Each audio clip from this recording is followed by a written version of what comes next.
That means we are in business, as they say some places. We're in the business? We're in the business. We're in the business. We're in the business with the red light there. All right. Wow. What are we doing? Well, I don't know. Okay. You ready to do this? 63, huh? That's where we're at? Yeah. In this whole lineup? Yeah. All right. Welcome, everyone, to episode number 63 of the Goulet Pencast, where fountain pens are still a thing. I am Brian Goulet. I'm Drew Brown. And we're here from Goulet Pens to deliver this casual and informal, tangential and extraneous, superfluous and extemporaneous fountain pen show where we talk about what's going on at the Goulet Pen Company and in our fountain pen lives. We took a week off last week, but we are back. We totally didn't give you a heads up we were taking off last week. I remembered as soon as we stopped the recording, and I was like, shoot. Yep. We said enough things, but not that. But I said a thing on Instagram on Friday, but okay, well, not all of you probably saw that. I'm deeply sorry for all of you who were just so eagerly anticipating another Pencast, and you had to wait a week, but we're back. In today's show, we are going to be talking about if you're missing out on anything by not purchasing $300 plus pens. We give some love to some lesser talked about pen brands by request. We're going to talk about if all extra fine nibs scratch or are scratchy. And we have a special guest, Andrew, aka Pen Friends. He's going to be deep diving about Urushi pen finishes. That should be pretty good. We're going to be sharing some tips about disassembling and reassembling TWSBI piston pens. And we're going to be spotlighting the TWSBI 580 ALR, which I carried with me on my travels last week. And we'll have plenty of time in our turkey hammocks as well to make up for all of that precious time that we missed you last week. Yeah.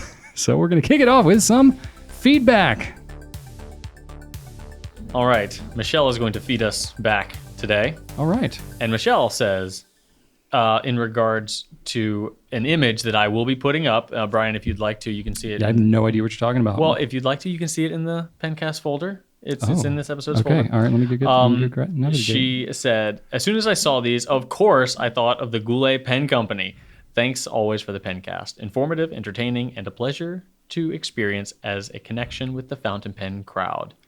Now, she saw a hey ghoul hey, like hey girl hey, but she saw hey Goulet. Goulet. I like that. So I love the way that Michelle's mind was working there. So yes, thank you for that. That is delightful. You see things the way you want to see them. Don't hey you? Goulet. Rachel and I now, ever since we started this business, when we go, I don't know, to pick out like paint colors, or we're looking at, I don't know, shower curtains or fabrics or whatever, we're always equating it to like ink colors absolutely. And stuff like that. You know, it just happens. Absolutely. And then I got a lot of great information from a multitude of YouTube commenters saying that there exists an adapter that will convert my auxiliary jack in my car to a USB-C adapter so that I can use my phone to play through my speakers. And so you don't have to do the weird like Bluetooth radio whatever thing? Did not have to do that. Okay. Yep. Did you get one? No, because I still have like 25 discs of my Game of Thrones book, so I'll be good for a while. Wow. Yeah, this one's actually 30, so you got like 30 discs. You got like a 10-pound brick. Yeah. Of like, remember those like Case Logic CD cases you would flip through? Yeah. Wow. Yeah. It's large. All right. So thank you for the info. I didn't know one of those existed. Probably should have just Googled it, but that's what I have you for, right? That's right. And then Leslie said, Drew, what a joy to see you decisively fall for the Phantom Brown pen when the coffee connection materialized. It never ceases to amaze me how fountain pens and ink can be so meaningful and fun. Yeah, because that's really what it's about, right? Fountain pens and ink. We're just kind of trying to figure out which one speaks to you and thinking about it long enough to give it the opportunity to speak to you, right? And considering it long enough to be like, is this thing going to speak to me? And you weren't the first person, Leslie, but someone else said like it was funny hearing Drew talk himself into it. All right, A, it's not hard for me to talk myself into buying things. Yeah. But B, like that's just, you just give it the opportunity, give it enough time. Sometimes it doesn't happen, but usually if you give it enough time, give it the opportunity to speak to you, you hear it. And that was when I made that coffee connection, like, oh, it's coffee brown, not with cream, but black coffee. And then I was instantly like, yep, boom, done. You did it. Yeah. Made that connection. and now I want it. And yeah, so great. And I'm sure I'm not the only one out there. I'm sure that many of you have had your moments too, where all of a sudden it just kind of hits you and you're like, oh crap, I need it now. See, if they'd named that finish instead of dark brown, if they named it espresso, Yeah. I bet you it would have like jumped right out. So sometimes it whispers and sometimes it yells. But you know, if you're listening, the pen will speak to you. Yeah. Yeah. Not this pen in particular, you know, pens in general. Yep. Yeah. Very cool. Well, I got some feedback as well from, Liliadari. Sorry if I pronounced that wrong. I appreciate the formal shed and the casual shed. Talking about my multi-shed. With your fancy floor. My multiverse shed with my fancy floor. That's Yep. right. That's pretty much what I have going on. Yeah. And I do different things in there. You know, the one with the non-fancy floor has like all my grass seed and whatever other junk in there. It's still, I spill junk and whatever, who cares. But I'm picturing you like putting on different clothes when you go into the fancy shed. I mean, I put on pretty gnarly clothes when I'm in either of these sheds, to be honest with you, because they are sheds. I think you need to have like some sort of like like hook style Lost Boys thing you walk through, and all of a sudden you don like formal woodworking clothing, like with arm gaiters and stuff, like looking real nice.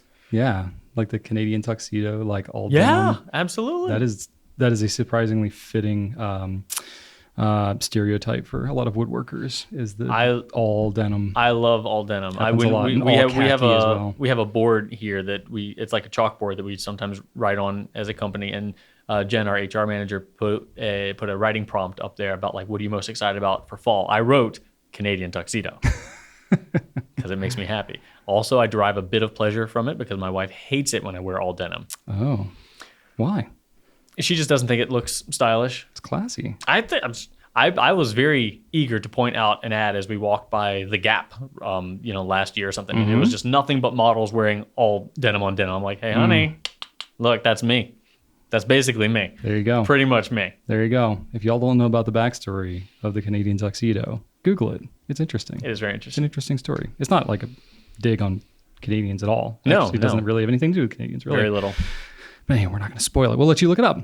Alejandro asked, when can we expect a full 100% fountain pen designed and produced by Goulet pens? It would be great to see what you guys come up with, given all the experience and different views you have. Imagine a fountain pen conceived by the minds of Brian and Drew. Well, that's an interesting thought. 100% designed and produced. I think we could come up with some interesting ideas. Who's going to make it for us? The producing is the part that gets a little bit tricky. Yeah, I mean, you guys saw what happened with like the Black Lamy Studio. Amazing pen, exclusive, but you didn't have a lot of options. It's like Lamy was not going to let you invent a new pen. Oh, you mean the Vista Black? Vista, sorry. I didn't mean, I said studio. I was thinking about that coffee again. You are. You got it on the mind, yeah. Yeah, there's not a fountain pen company in there that's just going to let Brian and I kind of just do whatever we want. Yeah, but if we like produced it ourselves, what they're saying, like we should make one from scratch. I'll talk to the owner about that. Yeah. So, I mean, in theory, yeah, in concept, I would love to do this. However, I will say, like, operationally, making a fountain pen from scratch is far more difficult than you think. It's a lot of parts, a lot of engineering, the tolerances. I mean, you're dealing in microns. We don't have that kind of equipment. We don't have that kind of thing. So it's like we're going to basically have to work with somebody who makes pens on a regular basis. We're not going to be able to like manufacture it in our own facility. So by then we're working with somebody else and they're making the pen. So I don't know. Sure, it could potentially be on the docket in the future, but for right now, we're having a good time doing exclusives and co-branded stuff. So we are in a way getting to design some stuff, sometimes more than others, depending on the brand, but we'll think about it. And we got one from Tartaric Knight. Tartaric Knight. Gosh, this is me messing up all the names today. I share the exact same moment with Brian that Crayola Cerulean crayon popped so hard. And I remember the name Cerulean and never really understood until I saw it pop up in a Pokemon game for Game Boy. And then later with Goulet videos and realized it was a specific shade of blue. This must have been a Game Boy Color, Drew, because the original Game Boy, there was no blue happening. No, it was actually, it wasn't shown in a Game Boy game. It was Cerulean City was a location in the very first Pokemon game. Okay, so that's a deep cut. Deep cut then. Okay, continuing on. And as I look at the collection that is amassing, I realize I own a lot of blue pens and chase that same crayon color. The TWSBI ALR Prussian blue is the closest thing to that match. Well, funny you should mention that, Tedric Knight, because I have the Eco Cerulean Blue launching this week. It's got it in my hand. We're going to show that for the disassembly demonstration that we're doing. And while I was traveling last week, I was carrying a Prussian blue ALR. You're in good company. That was my You and Tedric Knight. That's right. We got good taste. So yeah, I have the same thing. I look at my ink collection, I look at my pens, and I'm like, wow, I really lean towards blue a lot. No matter how many blues I have, I'm always, next blue comes out, I'm like, ooh, I like that blue. I should get that. I have like so many other blues that are comparable colors, so I have to consciously choose non-blues. But anyway, that's all we got for feedback. Let's talk about some new stuff. Yeah. All right, well. Speaking of which. Good segue. Self, TWSBI Eco Cerulean Blue. Launching this week, or should be out by the time this video publishes. So you can pick one up today, $32.99, I believe, going from memory. So if it all goes smoothly, we should already be launched. Who knows? But yeah, we shouldn't have a problem with that. Yeah. Cool color. It's an Eco. You're probably familiar with it if you're watching episode 63 of 2+ hour Pencast. But anyway, pretty cool. I dig the blue. It's blue. You should buy it. It's blue. And then we have an exclusive Colorverse ink, Witch by Starlight. I dig it. It's a really good one. I dig it. I'm very excited about this. Very excited. I don't know if we still have that. We're reordering or something. They're selling pretty quick. They are selling pretty quick, but we will have more. Yeah. So anyway, you should check that out. If you can get one now, get one, because I do believe it's going to be a while before we get in our stock. They are coming from South Korea, so it's going to be a bit. But not like a year or anything. No, a couple months probably, certainly, maybe. yeah. I'm not sure. Yeah. So anyway. Very shimmery. Dark, like midnight blue color. Lots of shimmer. Lots of shimmer. It settles quick, so constant agitation will be necessary. It does, but it's a cool color. And then we are going to be kicking off our Jaffa ink deal. If you've ever been with us for any of the holiday seasons of the past several years, we have done different types of deals with Jaffa, with their pens. So Jaffa is one of our distributors, one of our suppliers. They carry a whole bunch of different brands. So we're going to be having some free private reserve ink that you can choose from. Not like every color, because logistically that's just kind of a lot. But we pick some of the more popular colors, and we're going to offer them free with the purchase of a pen through basically now, when this video launches, through pretty much the end of the year. We'll see how stock goes, but you got a while. So any pen that you buy through Monteverde, Conklin, Diplomat, Peniter, Delta, Natuno, Mayora, Yookers. I don't think I've left any out, but there Do we still have Tibaldi? Tibaldi, yeah, a little bit. Not many, but yeah. So any of those that you pick up, you'll get to pick one of those inks as well. So free ink with a pen. How can you go wrong? What about you, Drew? What you got? Well, there has been a new Sailor launched. Get out of here. Yes, believe it or not. Never happens. I know, it's a special Crazy. edition. It's a limited, technically. So Sailor Shikiori, another Shikiori pen. They're celebrating, I believe, their 5th anniversary of the Shikiori line. Okay. With a Minori 1911S. So the Minori is, I think it translates something about like bountiful harvest or whatever, but it's inspired by rice. And you would think that would be a super boring white pen, but no, Brian. Sailor comes up with these colors. They come up with these combos. Super wacky cool pen. Yeah. So the inspiration is, so you've got... Yeah, you got to explain this, because when you look at the picture, you're like, what is happening? So you've got green, blue, and cleary gold for whatever reason. So the green is the actual rice sprouting up out of the rice paddy, right? Okay. The blue is the color of the sky above. Oh. And the gold sparkly cap represents the beautiful golden hour of harvesting time or whatever. But so it's basically sunshine, sky, and harvesting rice. time or whatever. Yeah, it's the golden hour. Painting a picture with words, It's Drew. beautiful. It is a beautiful pen, much more pretty than my not prose, that is written. Verbal nonsense is what I'm doing. There you go. Prettier than that. Check it out. It's very cool. We should have some by the time this Pencast airs. And it also comes with an ink. It comes with a Minori ink that is a very, very pretty, somewhat multitonal green, which I had the opportunity to write with, and it was delightful. Yeah? Yes. So that's there. It's available. It's these colors they come up with, I'm like, I couldn't put this together. If you told me what the combination was going to be, I'd be like, ooh, no, don't do that. And then I see it, I'm like, yeah, that's good. Yeah. Yeah. It's always surprising. It always works. They got a touch for it. That's right. And then also not out yet, but on its way. Actually, no, it might be out by the time this publishes. We've got another Jacques Herbin 1670 ink. Yeah. So this, I believe, is their 6th 1670 ink. But it gets, they've done like the 1798s. It gets confusing. Yeah, you've got two okay. 1798s and a 350. And before this, I actually had to look up a little bit because I forgot what the whole numbers were. What does it mean? I'm pretty sure, I don't know if you recall, but I believe that 1670 is gold shimmer. Correct. 1690 is silver, and then 350 is both. I mean, 1798 is silver. Yes. 1798, yeah. 1798 is silver. And then the 350 is both? Yeah. I think you're right about that. Yeah. So it took me a while because I knew it, but I had forgotten it, which is first time that ever happened. Yeah. But yeah, so this does have some shimmer. Now, the Jacques Herbin 1670 inks have subtle shimmer. So it's not like something like, what were we talking about? Which by Starlight. The Colorverse, tons of shimmer. And honestly, most shimmering inks have a ton of shimmer compared to the 1670 sets. Those were more or less the trailblazers in the whole shimmering ink stuff. The original Rouge Hematite, that was the original 1670 ink. And that, I mean, I don't know if that was the first ink with shimmer, but it was definitely the first that... First one I ever saw. I was aware of. Yeah. Yeah. It came out in 2010, and we were still in the garage. This was like pre-Drew in our garage. So it's a while ago. Yeah. Not even worth remembering. Yeah. And so subtle shimmer. So much is more cool. hair at that time, too. Just, oh, man. hair thickness. Yeah. We had so much more just ambition and bounce in our step. I saw a picture just 8 years ago, like not even 2010, of me holding Archer. I'm like, oh, my God, where'd all that hair go? You're like, Man, showing that floofy. age. Anyway. Yeah.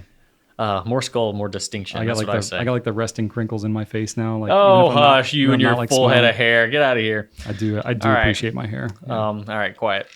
So 1670, if you want shimmer that is not going to be as cloggy and high maintenance as some of the other like shimmery explosion inks, 1670 is always a great option. It's like really fine shimmer, not the big chonky. And there's just not a lot of it too. Like in the bottle, you're not going to see subtle. a ton of it piling onto the bottom. You'll see it, but it's not a.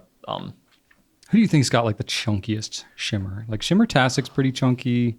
Some of the Robert Oster, I feel like it's pretty chunky. Yeah, I don't know. I feel like Herbin's got the lowest amount of it, maybe. Right, but then the pearlescent stuff that Monteverde, that Private Reserve has, is very fine. It's like a dust. It's really fine, but they put a ton of it in there. Exactly. It's just like a blanket of sparkles. But it's like sparkle dust. So it makes it look very different than all the other ones. Yeah, interesting. It's hard to say. The Pelican, the Golden Barrel had a lot of it in there too. Golden Barrel has a ton. Yeah, and the Colorverse too. Like I used a Butterfly Nebula.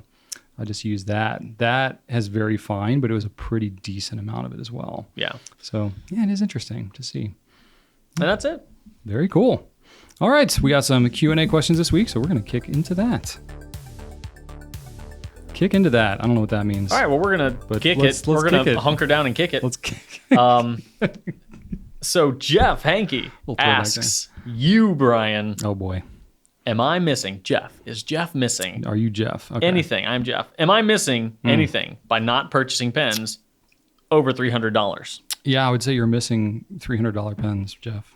Here's what Brian actually says. I'm going to give y'all a little bit behind the scenes on these notes. 2 questions this week. Brian's first response was yes and no. Yes and no. I noticed that. I was like, did you notice that you did that? I'm trying not to say it depends quite as much. It's the same thing. So it's just my life hack for not saying it depends so much. Oh, anyway. No, but there's a logic to it.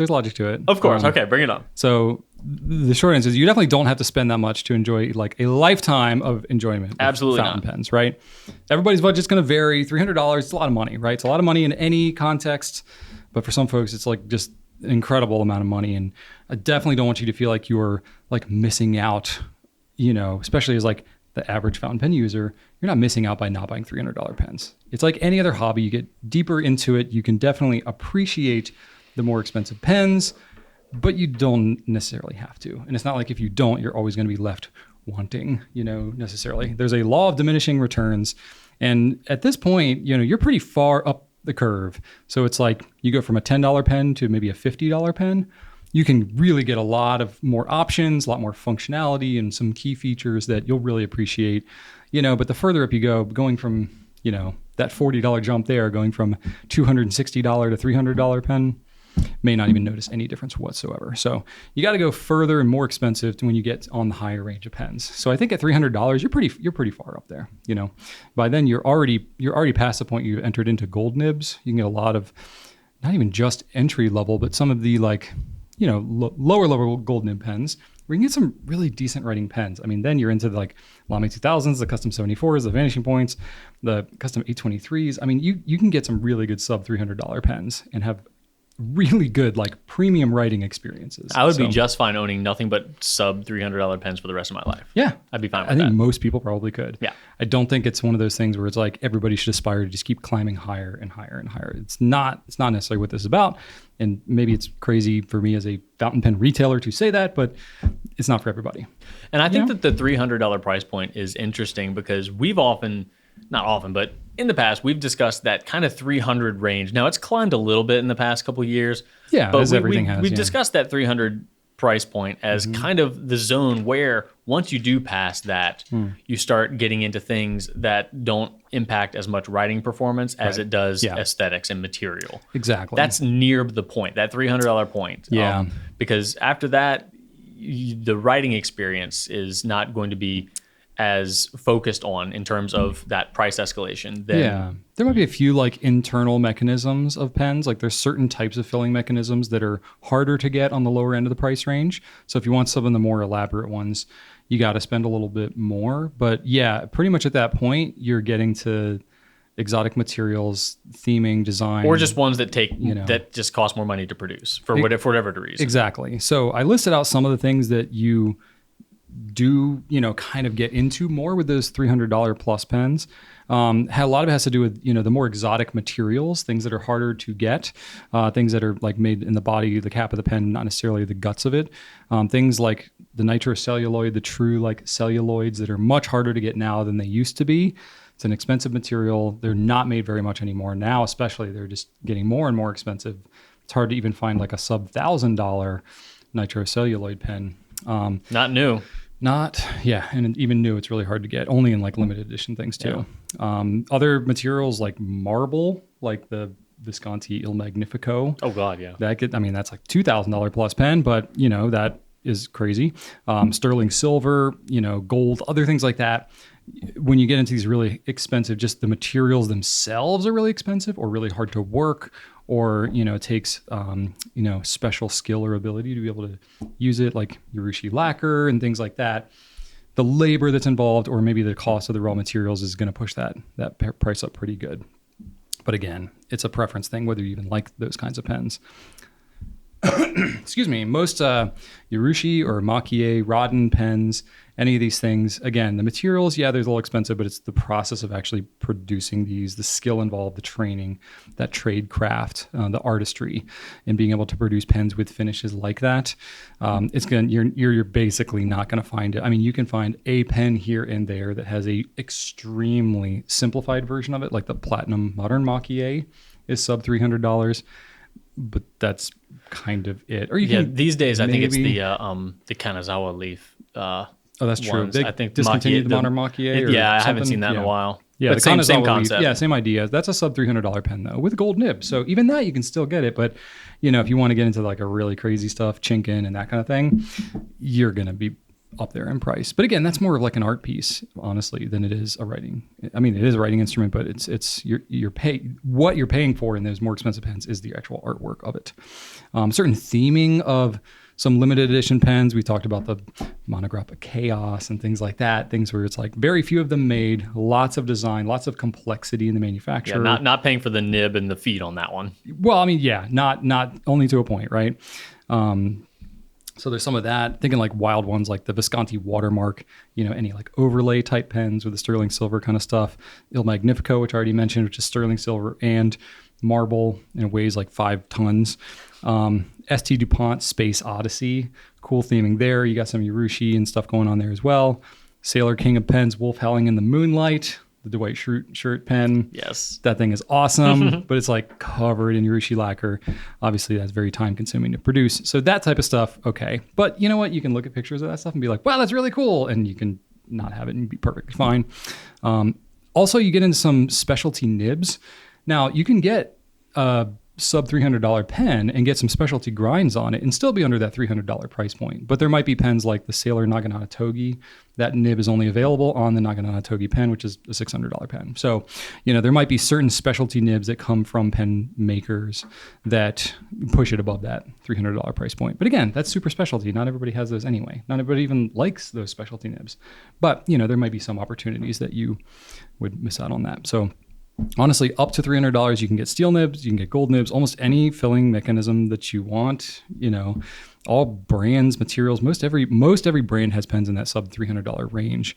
All but the most exotic stuff. So, whichever you enjoy, whatever the price range, I don't think you have to feel like you're missing out on anything, and you can just enjoy the heck out of it and live it up.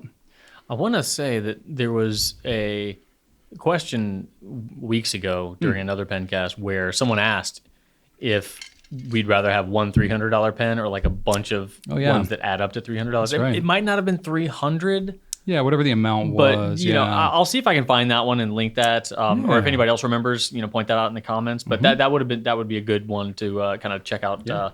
I think I did a little shopping list of what I would have gotten for that money. Yeah, there you go. All right. Cool. All right. I got a question for you, Drew, from Steam Dome. Hi, Brian and Drew. How about Pencast that includes brands that don't get talked about much? We all get why Pilot, Lamy, Sailor, Visconti, TWSBI, and all them get a lot of attention, but I and others would like to hear about the other brands the GPC carries. So, okay, let's give it a little love. Spread it around. Well, now we don't talk about, like you just mentioned, we've mentioned both of these already this episode, so I looked at our website, tried to find ones that we never talk about, and I thought about talking about Yookers or something like that. Like, all right, but it's not a fountain pen. Really, there's ones that we don't talk about as much because it's like one pen, like Traveler's pen, like it's one pen. Right. So it's just the opportunity doesn't come up as much because there's not as many new product launches or as many models or as wide of a range or whatever. Right. And a lot of it does have to do with how many. Like I have a video coming up about recently did a video on top pens for every brand. Yeah. And so I picked 10 brands, but a lot of them I picked just because there was more to talk about. Right. Like I didn't pick Aurora because we only have like one Aurora pen right now, or like Diplomat. It's like the excellence and the arrow really. And so I picked the ones that I had could really kind of debate in my brain about. So those do get talked about because there's just more to discuss really. So, and that's what we do here is we discuss. But Brian, you recently mentioned the Space Odyssey by St. Dupont. I did, yeah. And I would like to mention that St. Dupont is a fantastic fountain pen brand that makes fantastic fountain pens. And that brand does not get mentioned a lot here because it has been a while. We had the Gold Dust pen, which was the first pen that, the first new St. Dupont pen in quite a while. They got disrupted pretty bad with COVID. They make a lot of lighters as well for the cigar world. So they're splitting some of their manufacturing time between the fountain pen world and cigar lighters, which is two somewhat different worlds. But they're based out of France. France has had a lot of labor laws and issues and shutdowns and stuff like that. So it's disrupted some of their production. So they had a lot of planned launches. They got delayed. So there hasn't been as much to talk about, but they do have some stuff in the works. They do. And that was one thing that I got excited about. And what makes me eager to talk about them here today is that they don't rush their production. They do take their time. They do have plans to come out with some new and some exciting stuff, some of which we've been had the opportunity to see. And I will say that they do care a lot about quality. And if you handle one of their pens, or if you happen to own one of their pens, you know what I'm talking about. These pens feel very, very well made. The attention to detail is there. The aesthetic value is absolutely there. And the performance is there, honestly.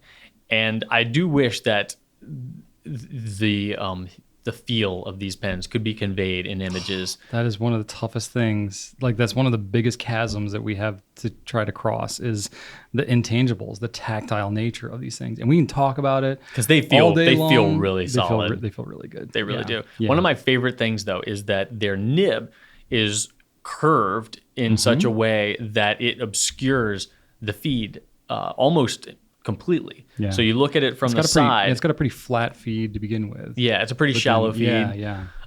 So it just looks really, really nice. And they do use lacquer. They do use a lot of vermeil and things like that. And the quality is there. And I think that they deserve some attention if they're not already getting it from you. They're definitely worth a look. They have expensive pens for sure. They're all up there. Yeah, they're in more like the premium range. Like they're kind of like, well, I would say even more so. They really don't have any like starter pens. They're all but if you're considering pushing it, if you're even considering a Visconti or something in that range, consider an ST DuPont too. Like please, you won't be disappointed. I feel strongly about that. Yeah, I will say they're I think some of the DuPont is like their pens are metal, and that's mostly what they do from what I've ever seen. So they're heavy, So if you aren't into the like slightly heavier metal kind of aesthetic, then I could see you just kind of overlooking the brand as a whole. But it's it's kind of like Diplomat is similar in that respect. Like all their pens are metal, that kind of a thing, but super high quality. Fit and finish is supreme. I mean, so good. And like the way the cap snaps on those DuPonts is so satisfying. It really is. And if you look at, and sometimes we've had the opportunity to see some other DuPont products, like their lighters and their bags and their accessories. And there is a ton of attention to detail and a ton of manufacturing care across all of their products. And they put that forth to their fountain pens as well. So definitely, if you don't have that on your radar, get it there. Yeah. And then this is not a pen brand, but Brian also mentioned we have an exclusive Colorverse ink right now, which by Starlight. And overall, as far as ink brands go, I find it so easy to get excited about Colorverse. And when you're looking for an ink to get excited over, it can be completely overwhelming because there are so many colors available. In our store alone, there's like 800. And there are stores out there that have even more than we do. Oh, yeah. Like it's a lot to process. And like, where do you even begin? I begin by just looking at the names and looking at the inspiration behind them because there are only so many colors out there. Even if you find a blue that you really like that has like a boring name or no story or a brand that you might not care for, you're probably going to be able to find another blue pretty darn similar to it somewhere else that does get you excited. The thing I love about Colorverse is that the story behind all of them, like there's not only just like, oh, look, this one's inspired by, this city or this island. It goes so much deeper than that. And it actually, in researching some of the things about Colorverse, it actually has taught me new things to be fascinated and blown away by because almost all of it is space related or astronomy related. Yeah. So I love going down that rabbit hole. And for example, the Voyager 1 series, the Carl Sagan's spacecraft that is in deep space for like the first man-made object in deep space. Blows my mind. Our solar system, yeah. And you've heard that Radiolab episode with Androyan, right? I have. That just makes you sob every time, right? The pale blue dot. If that doesn't make you, if like her talking about her heart, her brain waves while she was thinking about Carl, oh my God, recorded on a golden record that's floating out. Oh my God. So like, I just love that stuff so much. And Colorverse has a ton of that really, or just learning about the Hubble Space Telescope, all that stuff. Fascinating stories behind every one of their inks. So if you want to just get sucked in to a story behind an ink and have that sort of connection in your writing that you might use for inspiration, maybe you don't care, you just want a pretty color. There are other things out there. But if you really get jazzed about that sort of stuff and want that sort of mental inspiration while you're writing, Colorverse really helps me to do that. And it might for you as well. So Colorverse. Plus, you get lots of swag with the ink. Yes, they're super fun to unbox. All kinds of stickers and little napkin punch outs and all kinds of fun little things. I feel like you're unboxing. My kids are into these. Like, well, Joseph's into Lego pretty hard, almost exclusively. Ellie has like these LOL surprise, and now she's into these little food things. They're like miniature, like food, like grocery food items, like branded food things, and she's like all about it. Archer likes these things called Treasure X. It's like this little. Like sometimes he has one that was a T-Rex that had a cage over its head, and it comes with a little key that you unlock the cage, and then the cage comes off, and he pulls something out of his mouth, and it's a sword, and you use the sword to cut open his belly, and in the belly there's all this slime, and you pull out a little skeleton man, and you put the hat on the skeleton man, so it's all this like. It's like this experiential unboxing. And then at the end of it, you're left with a a T-Rex and a skeleton man that can ride on him. So there you go. Like that's definitely a thing these days. Yeah, it feels like Colorverse has got that kind of a vibe, that like unboxing, lots of goodies and lots of surprise to go along with it. So what about you? Pretty neat. Lesser known or lesser talked about brands. Yeah, I mean, we mentioned ST DuPont, and then I kind of threw in Diplomat in there too. So Diplomat was one of the brands that I have. I love the Arrow. I mean, that's definitely the standout pen of that brand. Yeah. But all of them, the fit and finish is great. The Excellence is one, especially the cap, the newer version of the cap, the A2 Plus or whatever the heck it's called. Just, it's so satisfying. The Excellence is one of those that also suffers from that ST DuPontitis, where It's just, if you held yeah. this pen, Yeah. man, it feels, the Excellence is a nice pen. It is. It's definitely a sleeper. Like, it just, I mean, we've talked about it a bit. We've carried a few different ones. It's never like the pen that people gravitate to. It's a pretty like tough spot price wise. There's a lot that it's competing with that's really, really good.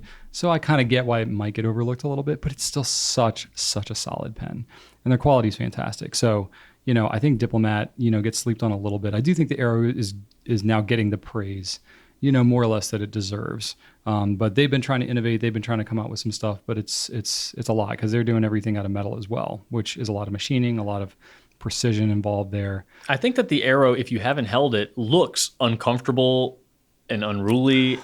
And when you get it in the hand, it's not. It feels, it's not cold. It's not sharp. No, it's smooth and gentle, and it just doesn't look like it is, but it absolutely is. And I think that eventually, as enough people got it in their hands, they're like, okay, this is actually kind of awesome. So I am glad that it's getting some love. But the Excellence for sure needs.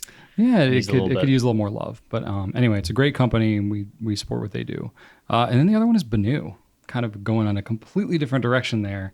But Benu, you know, just because like the people behind it, what they've gone through, moving to Armenia, like they're good people, and just the thoughtfulness with what they put into around their theming. And I mean, literally, they're like coming up with the resins and stuff. I mean, we know from dealing with a lot of different pen companies, it's not always easy to come up with your own resins. Like a lot of them are, you know, buying resins that companies that focus on resin are producing. And sometimes you end up with couple of different brands that end up with some pretty similar looking pens because they just happen to choose, you know, colors that are, you know, similar to each other. It's a small company too. Yeah, they're not a big company, but I don't know. And just when we've worked with them on the exclusives that we've done before, they'll like make up test batches and test things, and they'll be honest with us like, yeah, we tried to do this, we did like 5 different versions and it just none of them worked out like we thought. Or they'll do a test batch and they're like, yeah, we get the vision you're going for here, but we couldn't get it to work. And they'll go above and beyond too. They're like, well, we tried to actually summon Cthulhu and pull his teeth out, but he wasn't cooperating, so we couldn't get get the actual teeth. We're like, whoa, no one asked you to do that. No, of course not. Don't. This is amazing. The passion they have for it and what they put into it, and then producing just such unique, you know, pens that have their stamp on it. A lot of respect for what they do. And then the pens themselves, especially now, like when we first started working with them, they had a lot of pens with like the smaller number 5 nibs, and some of the, like some didn't post and that kind of thing. And we were like, well, here's, you know, we weren't like trying to criticize anything we're doing. We're like, here's what our customers tend to really want. And they've offered a lot more of that kind of stuff, and they've grown as a brand with us, at least as a whole. So, I mean, they've been responsive. They've really appreciated the feedback of the community. They respond directly to the community through like their Instagram page and other places. So they're just Benu's done a lot of cool stuff. They come up with some just really interesting ideas and good theming, and the pens write pretty darn well too. So Benu is one that I think is worth getting some love as well. So, for sure. If you ever if you look at these pens and just feel like, oh no, they're too loud, give them a chance. I mean, they are, but they grow on you. They do. You know what I mean? Like they when we first started carrying them, I was like, I liked the like chameleon colors, like the iridescent kind of colors, but most of the ones with like glitter and luminescence and all this, I was like, whoo, this is a bit much. But now I'm like, yeah, I'm into that. I'm into it. I know for sure that I'll be buying one for before the end of the year. It's not up on the website yet, but so you have advanced knowledge of one that may or may not be coming out before the end of the year. I very well might, but it will be mine. Good stuff. So there you go. So we got some love. If you want to hear some love about any other specific brands, you can always ask in the comments, and we'll maybe make it one of our future questions, or we'll at least kind of have it on our radar so that as we're, you know, picking stuff to talk about, we can, you know, keep that in mind. All right, Drew. All right. Next up, we have a question from Perfectly Mediocre. So I like the self-actualization there. Yeah. And Perfectly Mediocre asks an extraordinary, not a mediocre question. Do all extra fine nibs scratch? And you're right. My first bullet point literally is yes and no. I did not realize that I wrote the same response to the other question. Yes, you did. Well, what are you going to do? Nothing Just at all. Being honest. Give up. Okay. So scratch is one of those like subjective terms. It gets is. thrown around a lot. So it's really tough to answer this objectively because it's the term that's being used is not an objective. Yeah, you're not wrong when you say yes and no. Well, I'm never wrong, Drew. I mean, let's be honest. I'm kidding. Oh my gosh. Boy, am I wrong. But this kind of thing, it's tough to be right or wrong because you could argue any side of it, right? Because it depends how you define scratch? scratchiness. Exactly. How do you define extra fine? If it says extra fine on it, I guess that would do it. But I'll try and get a little more objective on some of this stuff. So I think extra fine nibs have feedback. And so sometimes scratchiness gets used as a term when really it just means feedback, but toothiness sometimes. Toothiness, yeah. Or drag, can also be a term used. So for me, I think it's beyond feedback, like to put some parameters, to put some false boundaries around it here, like you like to do, Drew, with yourself. I need those. You need that. So scratchiness is when it goes beyond just feedback. So when it's severe enough, it's actually like cutting into the paper or leaving like a firm indentation in the paper. I'm not saying like cutting the paper necessarily, though it could if it's severe enough. It's actually like ripping your paper. But it could just be like enough where it's kind of scraping up so that the paper fibers, and you get fibers that are like gathering up in between your tines. Oh yeah. And then it kind of turns into like a felt tip. Oh yeah. Kind of a thing. It's like, yeah, that shouldn't be happening. That's definitely you get like an clearly extra scratchy. You get your normal line and then like an extra line. Yeah, that shouldn't be happening. Nah. So that's like very clearly scratchy. Cutting paper, removing fibers and turning it into a felt tip.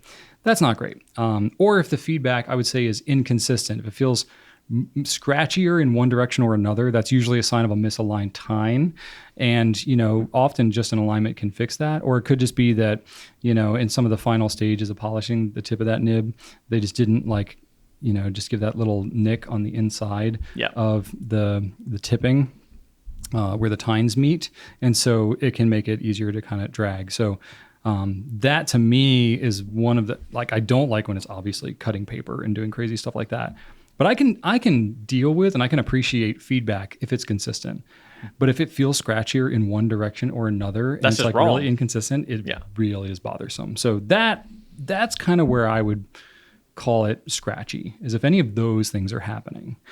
Now, if it's consistent, not cutting the paper, and it just feels like it's being kind of draggy in all directions equally, I wouldn't call that scratchy. I would just call that more toothy or has more feedback. Mm-hmm. And there's not anything wrong with that. That's just how they chose. They basically just stopped at a finer grit, or stopped at a coarser grit, I guess, and didn't continue on into finer and finer grits to polish that nib. They didn't want it to be quite as glassy smooth as it possibly could be.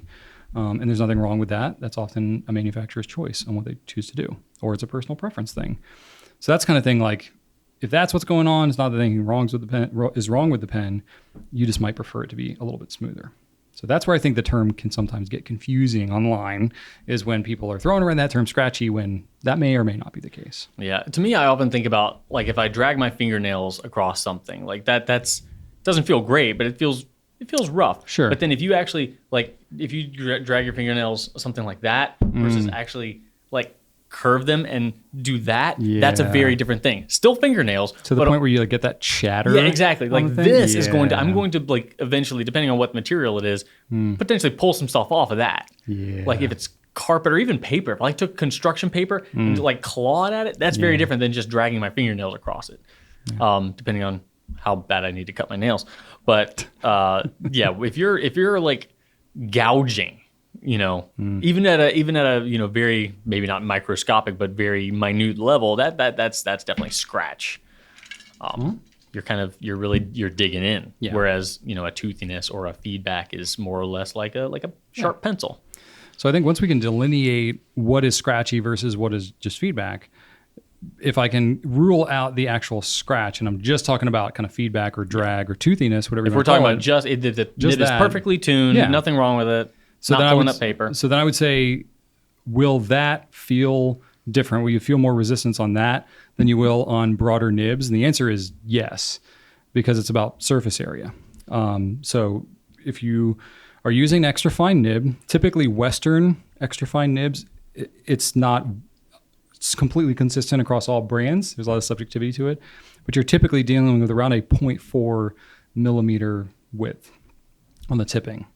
The actual line drawn on the page may be slightly less than that, maybe like 0.35 millimeters. And then depending on the ink, it could be way off than that too. Yeah, and the absorbency of the paper and all that kind of stuff. There's some variability, but in general, you're dealing with about a 0.4 millimeter. So if you ever buy rollerball pens like a Pilot G2, they have like, fine, bold, that kind of thing. So they sell ones that are like 0.3, maybe 0.5, 0.7, 1.0. That's about what they're measuring, is the size of the ball in that roller ball. So it's not completely unlike that. So on a roller ball that you would buy, there's a lot of like fine, there's a lot of roller ball pens that come in different sizes where they'll actually have like a millimeter measurement on it. And they can do that because they control the ink variable and the ink is entirely consistent. Right. It's the same ink that's in there. They're creating that all as one thing. But that's what it's measuring. So it's sort of like that. They're basically when a manufacturer is making its nib, they're welding on a ball that's not unlike the ball that you would see in a rollerball pen, but they're welding that onto the tip. But then they're cutting the slit, they're shaping it, they're doing some other things to it, so it's a little less consistent than a rollerball. Definitely would be. Doesn't stay that size. Yeah, because there's more handwork, and then the way you write and the amount of pressure you use, the tines can flex, and you get some variability, but more or less, you're looking at around a 0.4 millimeter for Western extra fine nibs. Japanese extra fine nibs tend to be ground a little finer, closer to like more of a 0.3 millimeter. Think about that. 0.3 mil is a third of a millimeter. That's tiny. It's pretty small. You would think that something that could make a line like that might feel a little bit pointy. Yeah. And that's the width, generally speaking, of the entire tip. That's not even what's making, because it's a somewhat of a round ball, generally speaking, in the way most nibs are ground. So the part that's actually making contact to the paper is going to be even finer than that. Think about like your tires and how much of your tires actually touching the road versus the full width of the tire. It's kind of like that. So you're talking an extremely small surface area that's actually touching the paper. And if you look at paper, even under a magnifying glass or a jeweler's loupe or something, it's fuzzy. Paper is rough looking. Yeah. Like, it is not nearly as smooth as it feels to the touch. So when you get something that's that fine and you're rubbing it across something that has actually some decent texture to it, yeah, you're going to feel that more than you'd think. Plus, your fingertips have some of the most like nerve endings and most sensitivity to it of almost anywhere in your body. So you are able to pick up on those slight variances on a pen, on paper like that, more so than you could say on your elbow or something like that. So you're going to pick up on all those fine differences. So it makes a pretty big difference going from, say, a broad nib, which might be closer to like 0.8 millimeters, going to roughly a third of that size on an extra fine nib. It really makes a big difference. So I would say in general, extra fine nibs, they're not going to feel as smooth. No, because it's just like, tires going over a bump, right? If papers are the bump, the wider tire, the more insignificant the bump is going to seem. Yeah. It's like riding on roller skates versus right. like a scooter or a bicycle. Right. Like you're going to feel the bumps in the pavement way more with roller skates. Yeah. So it's that kind of thing. So, in general, I think that doesn't mean that, you can't still vastly enjoy extra fine nibs, of course. But I think in general, lighten up your pressure, because I think, that's one thing I personally have had to learn. I have a little bit heavier hand. I prefer broader nibs. I want that ink to just glop on the page. You can't have that expectation with an extra fine nib. You got to just chill out, slow down, lighten up the pressure, take it easy. Just let the ink flow like it will. It's going to seem like it's dribbling out like a garden hose that's like all clogged up with dirt or something. I'm writing with the 2021 Sailor with extra fine on it. So this is a Japanese extra fine, and I love it so much. And their nibs are a little toothier, right? They are, but I don't have to put any pressure down. It just goes, and you just let it. Yeah. And you just, if it's a well-tuned extra fine, and generally I would say that Pilot and Sailor do it well.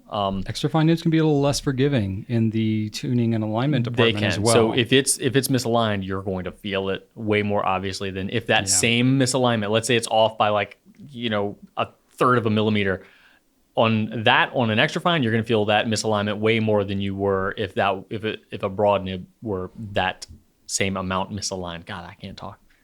You get it. You're dealing with some incredibly fine tolerances, even on the misalignment. Like you're talking almost microns, honestly, in terms of how much of a difference it can make in the feel of it. But yeah, so I think it's totally normal, but it's a worthy pursuit, especially if you like those really fine nibs.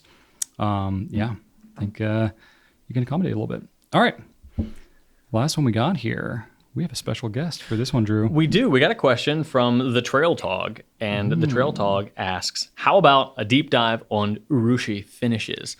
And while we definitely could do that, the two of us, we could. I know that my friend Andrew, who is Pen Friends UK on Instagram, Pen Friends on YouTube, is a huge fan of Urushi, and not only has purchased many of them, but is really fascinated by the ins and outs, the types of styles, and even has tried his hand at creating some Urushi art at some point. So he has a perspective just based on that Brian and I, A, don't have, and B, never will, because one of us... I will never be working in Urushi. No. Because I'm allergic to it. Yeah, so Andrew does have a unique insight and perspective, and I thought that he might enjoy sharing it with us today, and he most certainly was. So with that, and this is a very deep dive, so if you are curious get ready. It's not just me, folks. No, it's not just you. So if you're curious about Urushi, Andrew will get down deep into it. But if you're not, then we have chapter markers. But there you go. I'll turn this over to Andrew now, and I'll let him take it away. Thank you, Andrew. Well, Brian and Drew, thank you so much for that fantastic introduction. So yes, my name is Andrew, and I am a lover of Urushi and maki-e. Now, it's not solely on fountain pens. I have started this year to explore beyond fountain pens, but I digress.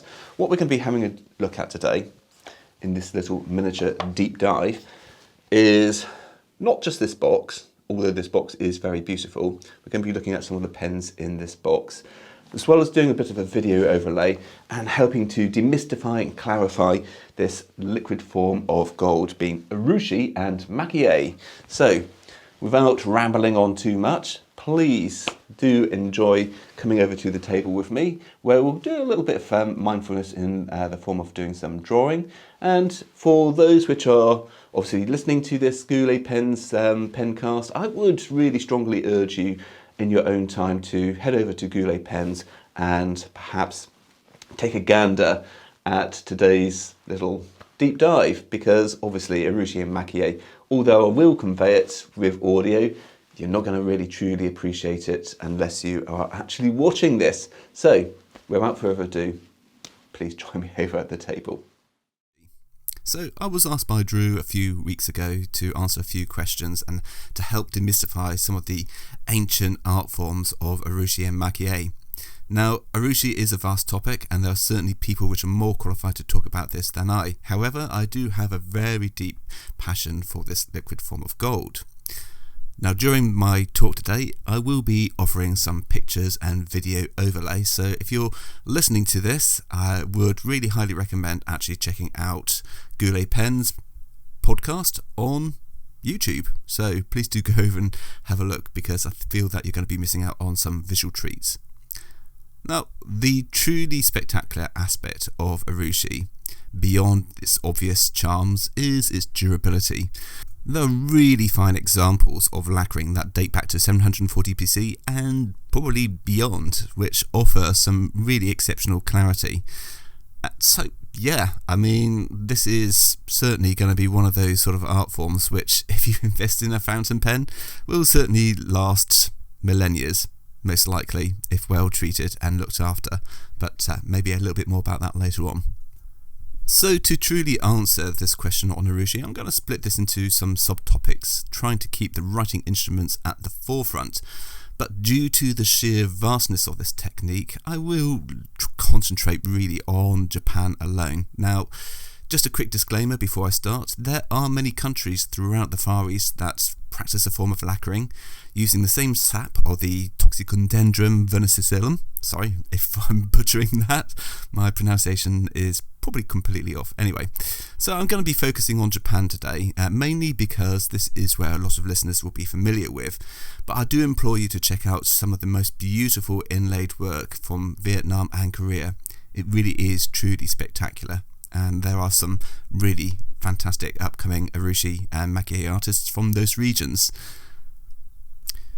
Now, when it comes to the application of lacquer, different prefectures in Japan offer different unique ways of applying. Today I'm going to be focusing on Suguru and Wajima. I hope I pronounced that correctly. But anyway, these regions are probably what you'll most commonly see adapted to fountain pens. Now, before continuing, I will stress that most fountain pens are worked in the style of, rather than being considered true regional specific in their techniques. Why? Well, simply put, lacquering follows very stringent rules, and as such is highly protected. This can come down to the substrate in which the lacquer is applied, which is most commonly wood. Well, we're going to begin our journey in Wajima.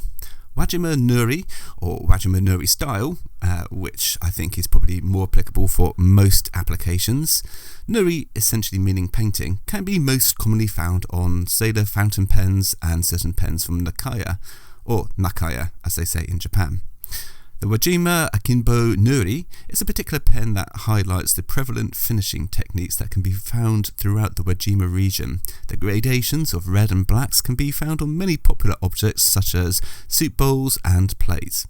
In my research, I've read that there can be 75 to 130 handmade steps in this process just to completing a bowl. Now, in regards to a pen, this will be significantly less, as one does not need to worry about the cloth layers, which some do it, but it's not necessary. Now, that part really is there to help support the substrate of the wood and to give it a bit of rigidity. Okay, in Wajima you will typically see more of a factory process of creation, and it's very unlikely you will see just one person alone completing a lacquer piece. Within the studio you will have various people in charge of different making processes, such as the base layer, middle layers, finishing layers, polishing and maki-e. It's believed that each layer will be completed near to perfection, and that really is their mantra, mastering one part and not all. So now let's talk about a few techniques. In this section, I'm going to be talking and showcasing a few of my fountain pens and conveying some of the beauty of maki-e as one that deploys the Suguru technique. Again, apologies for any mispronunciations. Japanese is quite hard to pronounce, believe it or not. Firstly, we're going to have a look at Hira maki-e. Now, Hira maki-e is a beautiful method and one in which the design is painted in a flat style. Now, some pens will be completely flat, whereas some may have a little texture, as shown here on my Namiki Yukari Kusadama herb decoration. Specifically, looking at the flowers, leaves and ribbons, you might notice a ever so slight relief. Now, obviously for listeners, you can't really convey this, so again, I would like to implore you to check out this Pencast video on Goulet pens, just so you can see this. But for those which want to go and have a look at some of these fantastic techniques, go and check out Namiki's website, which will have a fantastic array of pens as well as Goulet pens. Promise this isn't a product placement video. Anyway, this technique dates back to around about 794 AD in the Heian period, which certainly makes this one of the oldest techniques in Japan when it comes to maki-e in mind. Interestingly, although we see many styles used in conjunction today, the evolution of maki-e certainly seems to favour more developmental styles. The more lavish, the better, which brings me nicely onto takamaki-e. I think the expression is go big or go home, and I feel that certainly applies here. Takamaki-e, in a nutshell, involves the artist layering up lacquer which is mixed with either charcoal, dust or clay dust to create a raised relief, and then gold powders will be sprinkled on top, or silver powders, to create the sort of shininess, so to speak. In turn, this gives the object a dimension beyond that of Hira maki-e. In later periods of Japan's history, this was a style favoured more by the wealthier sectors of their culture and some of the royalty. If you're watching this video format, then you'll notice the relief here on this Nakai Ascending Dragon in Jin Bakashi, which offers quite a nice subtle relief and obviously is quite a shiny pen. Okay, now I will note that at this point, no method is really superior from one another. They are all utilised to express a story, and different techniques will be used to emphasise on that specific element. Lastly, we will chat about Raiden. This is perhaps the most requested, well-known and well-loved form of lacquering. Abalone shell is placed in a decorative form, with black Urushi then being used, brought up, and to cover the surface. Next, hours of burnishing will take place, and it's true to say, maki-e is in general in around about 80% sanding, 20% skill in actually applying. And in Japan, this is known as sharpening, where you will essentially just keep polishing layer after layer after layer until you get to your final piece. So this really is a very laborious aspect. But speaking from personal experience, as one who has tried my hand at doing a little bit of Urushi, I can say I actually kind of find it therapeutic. Just polishing away for hours and hours, you can sort of find it as like a mindfulness exercise, if anything else. Anyway, the real fun aspect really is when you get to the polishing stages, where you've got your final piece and you then have a really nice shiny object at the end. So for any audio listeners, the pieces which have been featuring in this section have been the Namiki Yukari herb decoration and the Iboya Hakabone in Kinbakashi, Togodashi and Raden by Yukari Mochizuki, who is an upcoming artist on Instagram for the discipline of maki-e. So I would certainly implore you to go and check out her work. And if you're watching this video, I'll leave obviously her details in the description on the video, as well as hopefully Brian and Drew leaving Yukari's work in the description down below. Okay, so I mentioned a little bit earlier on about Tsuguru. Tsuguru is a region in the Aomori prefecture and houses one of the most distinctive styles in Japan. Just like Wajima Nuri, to be called Tsuguru Nuri, the artwork must be completed on a wooden substrate, and I believe also it must be completed within the region. Within Tsuguru, there are 4 disciplines: Karanuri, Nanaka Nuri, Monsha Nuri, and Nishiki Nuri. Today we'll be having a look at Karanuri. Karanuri basically translates to unique, and it's named so because the patterns in which they applied do give a unique finish every single time, and from each piece they will of course vary. A special palette knife with circles cut out is used to formulate the patterns and can take several layers to complete. This will of course depend on the substrate. A wooden piece will take on to somewhere about 40 steps to complete, whereas ebonite or plastics are less. All in all, the application of coloured lacquers can vary and include metallic powders as featured on my Pilot Custom 912 by Pokemondo. Well, I could obviously speak on forever and ever, but before we actually turkey hammock the heck out of this section, I'm just going to talk a little bit about screen printing before I shut up and go away. Okay, so screen printing and maki-e. It's an interesting combination, and one which can create a little bit of divide amongst popular opinions. Now, there'll be thousands of people out there which will be, championing screen printing, and they absolutely should. Okay, there's nothing wrong with screen printing whatsoever. Let's take this into consideration. Your Namiki, your Pilot, your Platinum. Take your pick, it doesn't matter which. They produce pens in the hundreds of thousands. Now, you couldn't have artists painstakingly painting every single one of those pens for the volume in which they're created. It would be absolutely impossible. So, yes, screen printing is a necessity from that perspective. From that manufacturing perspective, you have to have screen printing. It's unavoidable. However, one little point of contention, I just wish that the marketing material was a little bit more transparent about the actual making process of some of these fountain pens, because there are people out there which are possibly looking for a hand-painted piece, and in which they are receiving something which is screen printed. Now, that could cause disappointment for that person and maybe a bit of a distaste for those companies. So that's just a little bit of a point of contention. But anyway, rant over. Screen printing is necessary, okay? Because ultimately, at the end of the day, to replicate that same design for thousands and thousands of pens, it would be just completely cost inhibitive.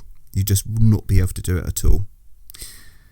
Okay, right, so that just about wraps it up. I want to thank you ever so much for listening to my rant, and I want to thank Brian and Drew for kindly inviting me onto the show once again. All right. Well, that was that. I hope you enjoyed that. I learned more from Andrew that I had not previously known. And I did want to clarify one thing, though, and to his point toward the end of his segment where he mentioned the screen printing, like he said, it's a mystery as to how much one brand or another brand employs the use of screen printing. In some cases, I'm sure that they use them as some sort of like a sketch or baseline to, then put art on top of that, just so that they can maintain consistency. Mm-hmm. But also to Andrew's point, you can pretty much guarantee that the more expensive the pen, the less automation there is, and the more handwork there is, and the fewer people there are working on that handwork. Yeah. And it's all relative, and you'll see that scale up in price. I view it as like putting a grid line underneath the page that you're writing on to give you straight lines. It's right. Like you're still seeing the actual work that was created there. Right. If everybody was freehanding it, then you. I mean, that's all well and good, but it's going to look probably less consistent. Right. And Andrew made that point. If that were the case, and not everybody was at that exact same skill level of consistency, then you're going to get people like, oh, well, who did that one? Oh, I have a Brian Goulet. Oh, I just have a Drew Brown. Like, oh, I'm sorry. Is this assuming that I've done it better than you in this case? Yes. Okay. I don't know if that would be the case. But and they don't want that. They want them all to be consistent. So the point is they are handmade to some extent or another, and they are beautiful, and there's nothing else like it. And they're not getting there aren't more people every day. Well, maybe they are more people every day working on Urushi, but I have no idea. It is still a precious art form that is worthy of these prices. They're not arbitrary. For sure. And if you want a deeper dive, I did a video a couple of years ago focusing specifically on the maki-e techniques. So check that one out. It's from 2016.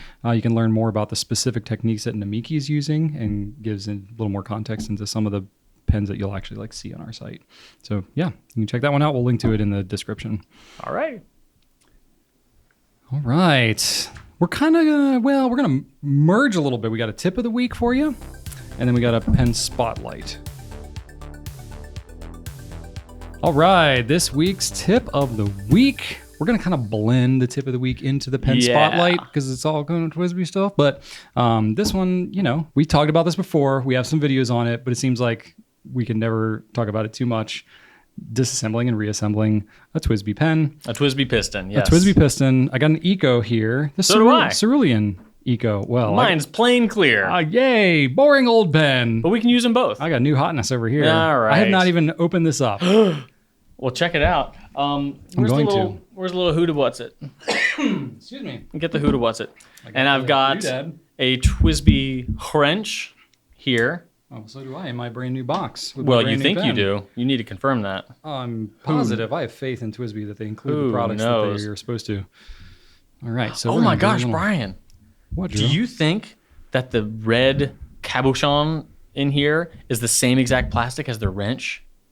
I bet it is. Probably. Look at that. Is that like a revelation to you? I don't know. I never thought about it. Okay. Fair enough.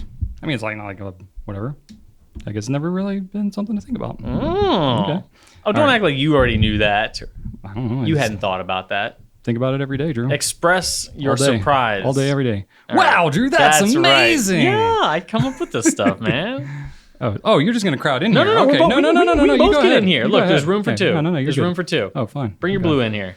But I got to unbox and do the whole thing. Okay. Yeah, unbox. I got my... All right, so Brian's going to do that. This is going to be like old news because we'll have already launched this by the time we do the video. That's fine. As of right now, nobody has this pen yet, which is kind of fun. All right. So this piston right here is as it should be. If I thought about it, I would have grabbed two different pens. We're both doing an Eco. Oh, that's fine. Whatever. The thing that people seem to be... so, A, you don't need to disassemble these a lot, okay? Maybe you don't. There is 'Cause silicone you grease. clean your pens on a regular basis. Oh yeah, that's true. Well, there is grease included, and I gotta show you. just because there is go. grease in there, let's Heyo. look at that blue. There we go. What's up, grease? That's pretty. Just because there's grease in there doesn't mean you need to use it anytime soon. I've never had to lubricate any of my TWSBI parts before. I have. Have you though? Have you really had to? Yeah. Or have you just done debatable. it? I've done it. Okay. Well, I mean, if I'm already disassembling the pen and I've all right. Well, cleaned it out and all my that, thing is that you don't really have to. Like, I think it depends on the often. ink and depends. If you got ink that's dried up in the pen, it definitely benefits from a re-greasing. but oh, okay. So you're talking about So you're talking Like about just the piston seal, gasket. The piston seal. Okay, gotcha. Yeah, the Okay. gasket mostly. But while I'm at it, I'll throw a little bit. So I don't use the TWSBI No, stuff it's too so much. wet. It's very liquidy. It's too juicy. Which is good. Which is fine for the seal in there because it's a double walled seal. So you just get a little bit of this grease inside of there, and it's going to hold for quite some time. Yeah. And especially if you're not disassembling the pen, it's going to last a really long Right. time. But my point is, you don't have to grease it up as soon as you get it. You don't even need to take it apart as soon as you get it. And a lot of the times, I know that is a pretty blue. That is a pretty blue. Golly, that does look really good. Right? Is that your pen? Yeah. That's gonna be yours. It's a broad. That is real nice. Broad. I just Broad. said it weird. So when people disassemble the TWSBI, they can usually get it back together. But the thing is, sometimes they get it back together in such a way that this This thing piston, is like, who knows where that thing's going to end up, right? oh right, yeah. So this piston will actually stop prematurely, and that's because, let's see, this part right here, this knob actually hits the barrel before the piston hits the back of this. You ideally want this to come in contact with the barrel right there at the end. You do not want this, sorry, I'm probably not making myself clear. You don't want the gasket to hit this black part before the knob becomes tight with the barrel. That's what you don't want. So Brian's already got one disassembled there. I do. So go ahead and disassemble that completely and So- get that piston out of there, like Well, the rod. Yeah. So what I did, you sort of have to put the piston down when you remove it to be able to get the wrench in there because the cap goes up a little bit as the piston rod goes down, right? So you sort of have to do that. But if you do it like all the way, then the issue is this thing drops out. Right. And that's where you can sort of get into trouble. So if you have this thing just kind of like lightly pop out, if you don't unscrew this thing anymore, you can just put it right back in and then twist it back down and you're probably fine. You probably haven't, reset it. But the issue is because you have these threads on the piston here, it can set itself in multiple places. So if I screw this thing down further and I set it back in here, then what's going to happen is I'm going to screw this thing down all the way and it's going to run out of room. So I'm going to end up where this piston's not going to go all the way back up. And to try and find the right spot to where it hits in there is a little tricky, and I think that's where most people get Right. tripped So up. I just took mine apart. So it's still in the same position here. Yeah. So the knob is coming into contact with this housing, and there's still some space in between the piston, Just a little seal, and that. Just a little bit. It's like a magical amount of space. You want, yes, exactly. You want a tiny, tiny little bit of space there. Because otherwise, this piston is going to stay all wobbly and loose when you try to put your pen back together. Right. So if you've got this thing all apart, oh no, I need to start from square one. This guy goes into there, this thing there, Starts threading on. and then this, you put it in there So and is there start like threading. Is there like a specific technique that you have for setting that when it's completely disassembled like that? Yeah. For getting it in the right spot so that you can like just nail it and get it right in there? I can't always do it the first time every time. So like right now, you can see what I'm talking about. Right here, you see that the seal is hitting, and there's still some space left. There's still some space left between the knob and this primary ring here. That is not what we want, because that's going to mean that this knob, once I put it on the pen, is still going to have some play, and we don't want that. We want it nice and solid. So that means I need to take it apart and try again. So what I'll do is I'll eject this completely, give this a few more turns outward, and then insert and try again. Oh, nope, sorry. I meant inward. Ignore me. take it down a couple notches.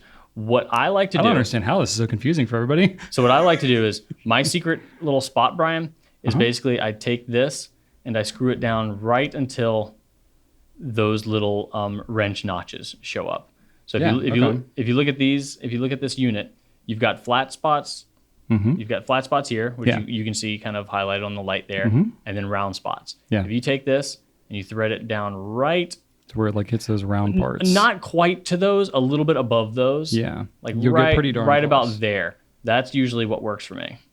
And I find if you have a hard time seeing that too, you can actually just take the wrench and you can put the wrench on there. See, that was perfect for me. See how there's just a tiny, tiny little bit of space there?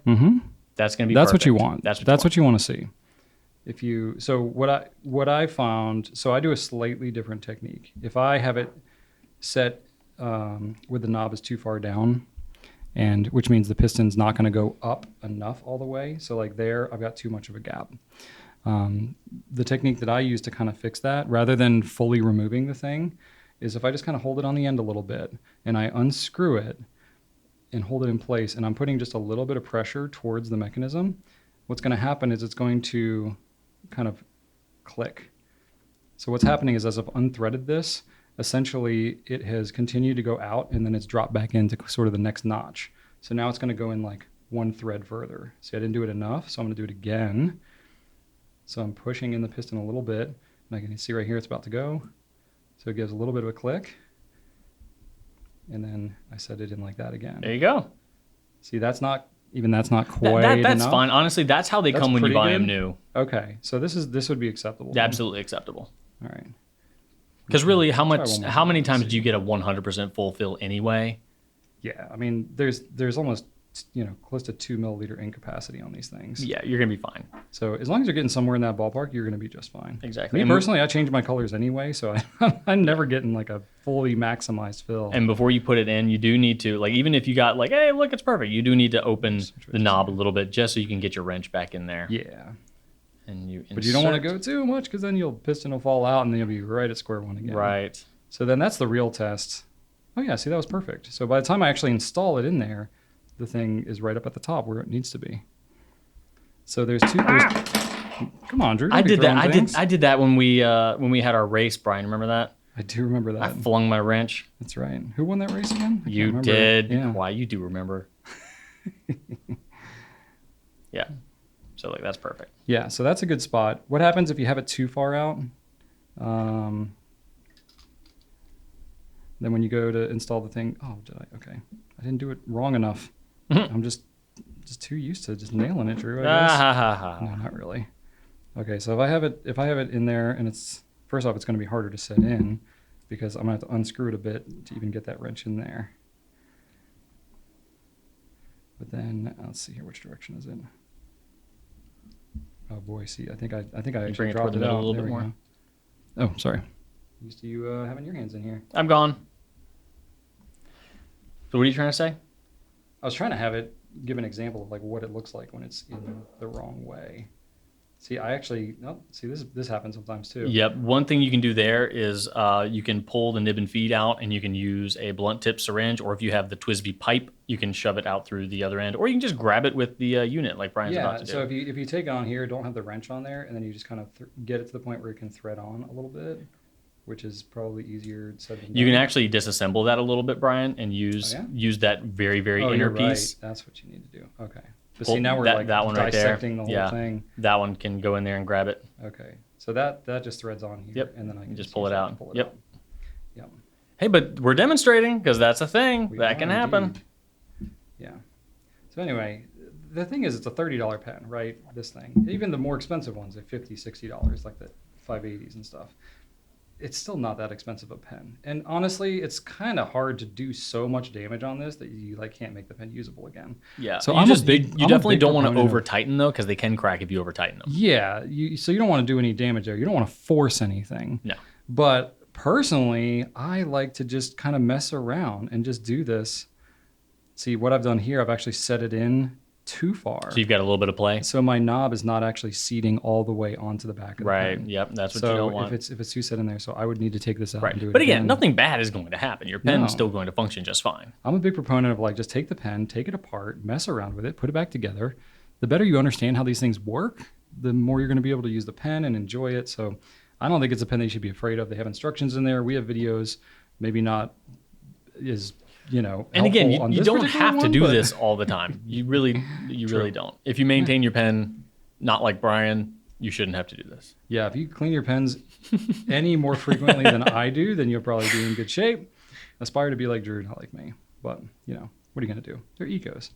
Also, Eco is one of Rachel's favorite pens, and she likes So you have to clean a lot of these, I bet. I have sat down and done like a 10 Eco God. pen cleaning session in one sitting. Oh. Yeah, so you'd think I'd be a lot better at assembling it than these, but hey, look, it just goes to show that even if you do this more often than not, it still takes a little bit of time. But you know what? It's you're just getting to know your pen better. Oh, look at that! I just made it worse. Oh no! I definitely can't talk and do it at the same time. So there you go. There's an example of even worse. It's like not. I mean, All you right. get maximum ink capacity That's on there. true, maximum ink But now my capacity. knob is like not even close to touching. No, and it's you don't just want like, that. okay, we're just gonna like set that aside and carry on to our next topic, which is the pen spotlight. All right, pen spotlight. Hey. We're not going to talk about this super in depth, but I just took my pen on the road, so to speak. On the road. We're kind of transitioning a little bit into what's happening here as well, because I'm going to talk about where I was last week and why we didn't do a Pencast. So I was at a conference for e-commerce folks, so networking with other e-commerce business owners.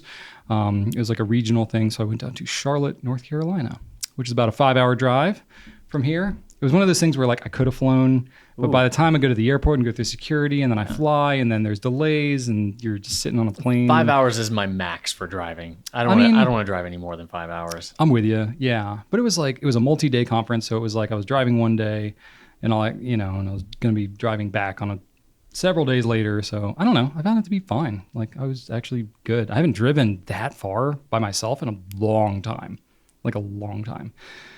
And I was fine. There's no traffic. There's no traffic from Richmond to Charlotte either. It was great. So anyway, I'm used to driving like DC all the time because that's where Rachel's parents live. I've had like almost 5-hour drives there, but it's just traffic and it's awful. That's a very different 5 hours. 5 hours driving 100 miles is way worse than 5 hours driving like 300 miles. 100%.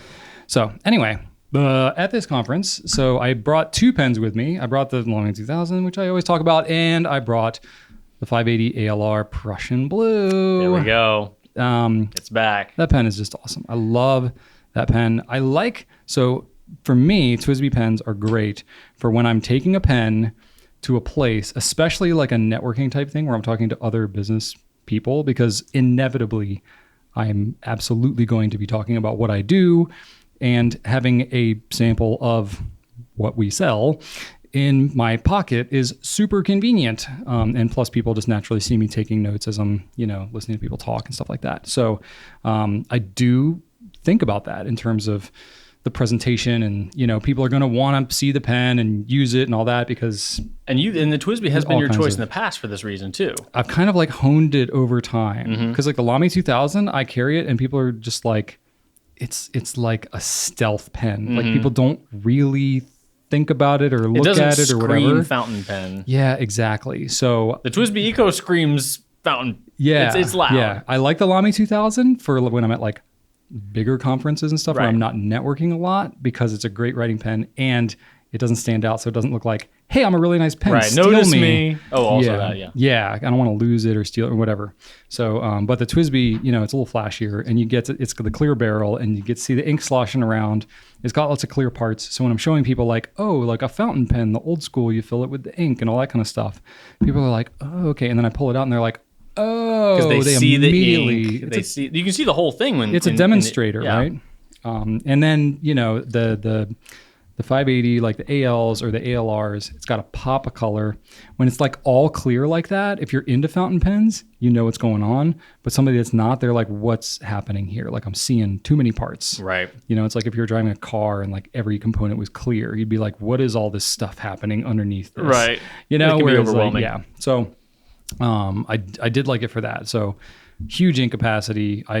In that 580 LR, I had inked it up with Colorverse Butterfly Nebula. Really? Yeah. That's new for you. I had a bottle of it at home, and I had all my typical blues and other things. Actually, I mean, I've got all kinds of like, I got a lot of chroma shading inks, because there's been some that have come out recently, and I just have a bunch of them at home. So I inked up some of those too. But I don't know, that one I was like, yeah, you know what? TWSBI, big barrel, got some glitter going on. Great for glitter. Multi-tonal iridescent type stuff happening. I gotta say, this is one of my favorite inks that I've had, like in the pen. Like the look of it in the pen, sloshing around. You got the glitter action, which is like this beautiful silvery, almost like a purpley gray kind of shimmer to it. But then the ink itself is like iridescent in the barrel of the pen. I remember seeing crazy. the bottle for the first time, and just like I couldn't stop sloshing around the bottle. It's really cool. It looks really wild.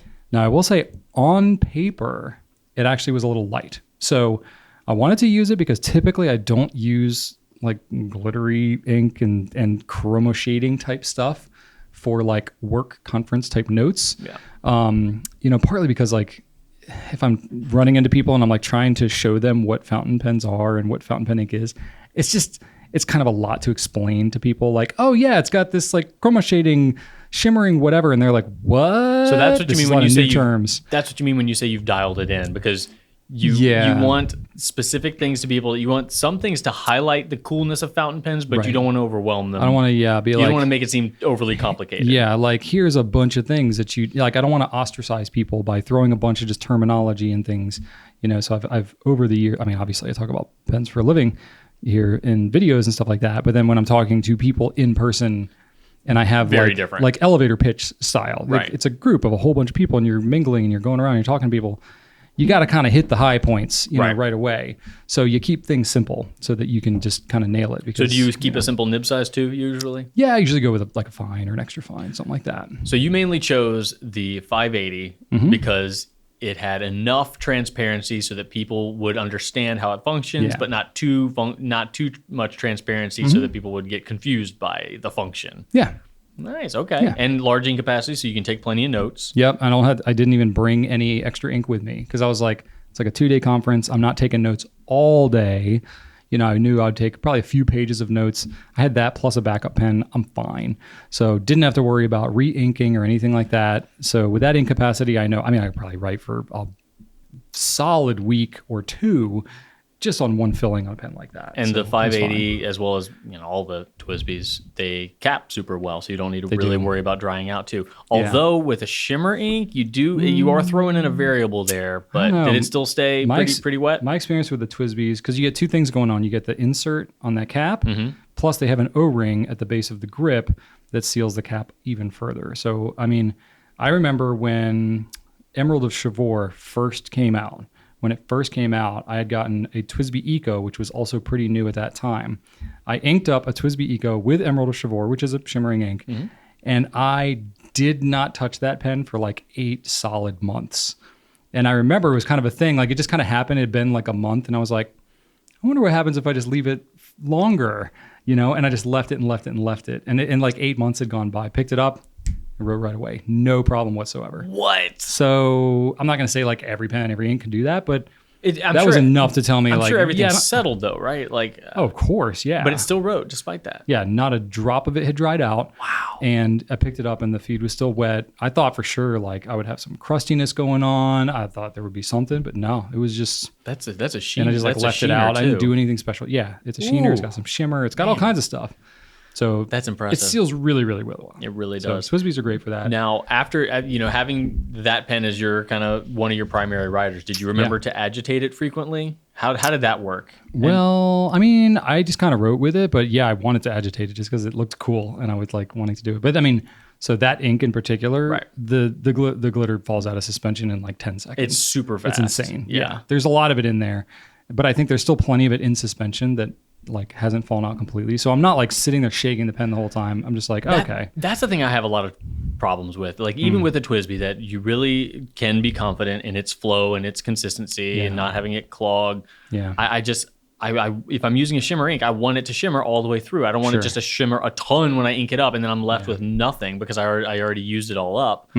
So I'm like trying to get down a routine of agitation. I do it a lot in my personal life. I want to do it in my writing.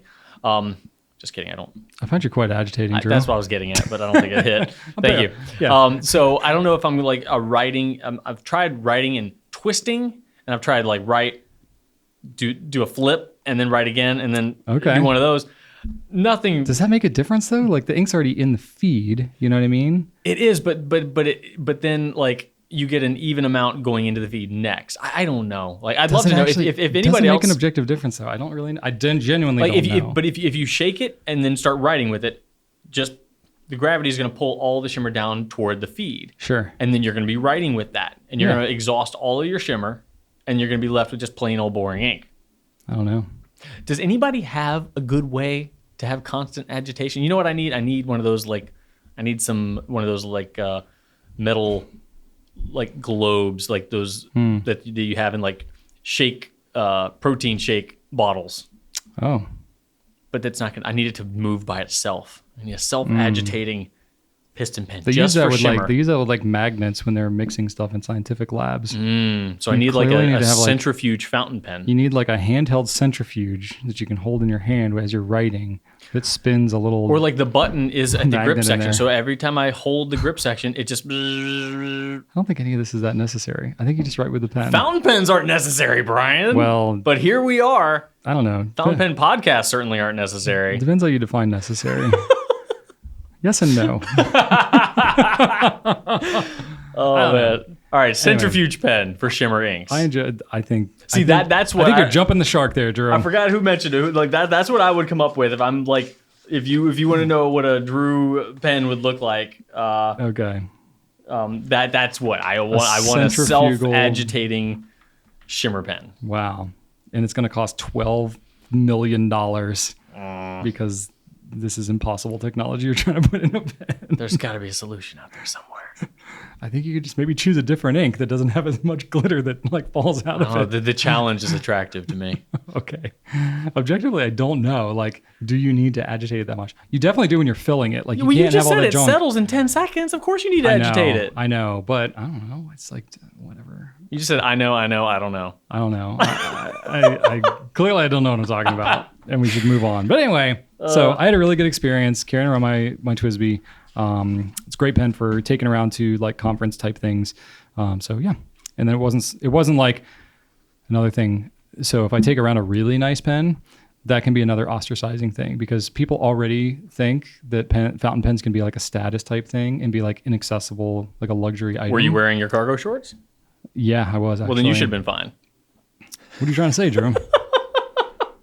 I was wearing I think I wore my like Nintendo 64 t-shirt as well. Excellent. So excellent. It's an e-commerce crowd, so it's a different crowd. Like everybody's wearing like, it looks like everybody pretty much rolled out of bed and went to this thing. That's amazing. But yet they're all like business owners like me. So it's just great. I love it. You're like my people. Yeah, quite literally. That's amazing. Yeah. And they've all that makes me really happy. I don't know why. They've all got everything going on. They're just as chaotic as just as sleep deprived. Yeah. Oh yes, absolutely. Absolutely. One of the key takeaways I pulled away from the conference, this is diverting a little bit. Maybe I'll save it for the what's happening section, but I'm going to forget it. So I'll save it now. I'll say it now. One of the guys that was there was this really cool, really eccentric guy. But he said that, basically you think of like, oh, you see somebody that's driving like a really nice car, or like a Tesla. Teslas are cool, right? Love to have that Tesla. And he's like, well, people that drive Teslas, like they have Tesla problems. Like they are dealing with problems related to where they're at, So it's like if somebody lives in one type of house or situation, they have their house problems. Mm-hmm. If you run your own business, you have running a business problems. If you have kids, you have kid problems. If you have pet, you have pet problems. And so it was kind of interesting because obviously when you get a bunch of business owners who are stressed out talking to each other, having COVID and all these other things, could be an opportunity to like pity party and complain and that kind of stuff. But you think about it like, oh, I just have like running a business during COVID problems. I don't know. I found that oddly comforting. Just like framing it up like, well, everybody has problems, but you're choosing the problems that you have based on your situation. Yeah, that's true. Maybe it's not always your choice, but There's no how you problem-proof frame it. car, or there's no problem-proof Yeah. house. or there's no like, you're not going to avoid problems by getting into some different thing or some different Yeah. situation. You're just going to have that situation's problems. 100%. So it's kind of funny. Yeah, that's well said. I'll give more context about that if I remember it in the What's Happening section. But we're going to wrap up the pen spotlight, and we're going to start the nonsense turkey hammock section of What's Happening. All right, what is happening? Let's see. What is happening? Let me find my notes about what was You got some happening. notes? Oh, that's right. Okay, so I don't understand your notes at all. You last got some time- context to give, my friend. I don't know what's going on. Well, I need to keep you guessing. I'm not going to just... You need to be just as oblivious as our viewers. So I did watch a movie film on my Quest 2, right. formerly known as the Oculus. We set that up. We had our mental health half day. That's right. And you So- were thinking about watching a movie? I did. Well, since honestly, the fact that I said it in the Pencast kind of led me to go ahead and do it. You got So I'm some, like, you know what? some public It accountability was a here. little bit. So okay. I did it, sat down on the love sack, put the headphones on. I was like, all right, let's just do this. Totally absorbed. I did find that I can't lean all the way back because while the headphones are on my ear, there's a little bit kind of past the ear. So I could lean straight back, but I couldn't even to the right or left at all. So I was just like kind of straight back. So that wasn't super comfortable. Yeah, like having a bunch of stuff on your head. Yeah, To me, just I did. feels I kinda could have. I odd. probably the Quest has a speaker on it that like shoots into your ear. Like it's a directional speakers that go very close to your ear. So actually, I probably should have done that in retrospect. Oh, okay. It's not like there was any other noise. Oh, coming. not like headphones, but it's just like speakers. Yeah. Oh, interesting. It actually works really well. But so I should have done that and not done the headphones in retrospect. But anyway, I watched Star Trek Into Darkness, the second one from the newer series with haven't Chris seen- Pine and Yeah. Zachary Quinto. I heard they're pretty decent. Oh, they're very right? good. Yeah, Yeah. they're good? So this is Okay. the second one with Benedict Cumberbatch. Okay. It's kind of a remake of Wrath of Khan from the 80s. Okay. But anyway, I was like, let me watch something that looks really cool. And yeah. I wasn't blown away. Really? So the lenses are not, I don't think it's like it's not a 4K display or anything like that. Oh, okay. But you start off and everything's all bright and you're in a theater made out of cardboard because you're watching on Amazon Prime. That's their whole gimmick on the Quest. And Cardboard? Then, What does that have to do with? well, because they ship cardboard, I guess. I don't know. Why do they think that? boxes? I don't Why do know. they think that makes for a good visual aesthetic? It's like creatively colored and decorated cardboard, like a cardboard. Anyway, and then the light. You can do better, Amazon. I know, but after you kind of start the movie, everything goes black, and you're all of a sudden in a theater with you see the track lighting and stuff like that. So it's a pretty cool experience. Okay. But the thing was, I was looking at the subjects, Spock and Kirk, and if you're looking straight at them, it looks really good. But if I'm looking at like peripheral, like you would have like a faint yellow highlight around this side of your face, but then I'd look at it and you'd be fine. But then I'm like, oh nope, yellow highlight over here. So interesting. It was fine, but Because it's like faking your periphery, right? Yeah. So like it will move in relation to your it was head movement. it was kind of like it wasn't 3D, so nothing was like Okay. coming at you. You were just watching a Right. big movie, so it was fine. I'm not going to be doing it again though. Interesting. That feels like 3D TV. Remember, and that was like a thing. Yeah, I think one day it might be there, but know. not right now. I'd rather, and also I can't snack as easily. I need to be able to snack and drink my coffee and shove things into my Yeah. face. How do you So, like find your mouth if you're trying to drink coffee or something? There is one like with the headset, you can go double tap, and then it has cameras on the front of the headset that you can actually see around you. So you can get to what you need if you Sounds want. like we're but- trying to solve a problem that doesn't exist. Yeah, I'm not going to Because be doing technology. it. It's for now. It's going to be just for games. But I did try it. It was interesting. Won't be doing it again. So this is Drew's foray into the metaverse here. Yeah. Well, they keep Living asking me into to it. create an avatar. I'm like, no, give me the games. Oh yeah. See, they want you to get in there. That's fine. They see everything. It is what it is. Think of how much hair you could give yourself in there, though, or like you could, I would, if I could give myself any hair, I would give myself Kurt Russell's mullet from Tango and Cash. Oh, that's solid. Magnificent, like a lion's mane. I keep trying to convince Rachel because I think if I grew my hair out, that's kind of what I would end up Oh yeah, with. Is that wavy, you'd have to feather it a little like bit. Mel Gibson, but Lethal Weapon type hair. I would have so much more respect for you. Patrick if you did that. Swayze, Absolutely. in the 80s. I would have that going on. The finest. I'm like, Rachel, I should do this before I can't do it anymore because I'm not getting any younger. It's not coming in any thicker. Well, if it gets more gray, you could go Sam Elliott and Roadhouse. Have that majesty happening. We're not selling this for Rachel. Let me tell you. The more gray it goes, the less she's going to be supportive of the long hair. She's never supported the long hair look. No long hair, no beards. Not for this guy. Right. Not happening. So, and then I don't know if I told you this, but we had a wedding photo shoot that we did. Did I tell you about that? Yeah. So our friends Josh and Jeffrey, they got married in 2020, but they weren't able to have a wedding because of it was like 2020. Yeah. The throws. Yes. No vaccines, nothing. Right. Yeah. Exactly. So their ceremony got canceled. They got everything refunded, but their photographer, I believe, was non-refundable. So they actually, because Shannon and I were not super thrilled with our wedding photography back in 2008 because we didn't have a lot of money to put into our wedding. Well, that was a weird time too. Like digital photography was not as it was before Instagram too. So we're like, well, it was an awkward time to get married. Yeah. But they were like, hey, you know what? How about you have our photographer and get like a really, really nice set of wedding photos done 14 years after your actual wedding. So we were like, yes, okay. So it kept on getting delayed and delayed and delayed, but finally it happened. I found a suit, she found a dress, and we got those done last weekend, and it was really, really amazing. The photographer was really, really good, and just him showing us some pictures on the viewfinder of his camera, like they're gonna be really nice. It was really kind of special because we went back to the place where we got married, and it had changed a little bit, better looking than it was when we were that's good. in 2008. And it's not like condemned and no and stuff. No, thankfully not. But so that looked neat, and it was just really interesting being there with her 14 years after the wedding. We'd been living together for 17, but 14 years since we got married, and then us just sitting there looking at each other, wearing nicer things than we were wearing when we got married, having a better photographer than we had when we got married, and then looking behind the photographer and seeing an 8-year-old playing on his tablet against a tree, like, oh my gosh, like what is happening? Like, That's it's just weird, it was really wild, like it was really wild, but really special, really cool, and it was a nice experience. That's cool. Unrelated, we had also had a friend who is a photographer, and she does every year like short mini sessions of family photography.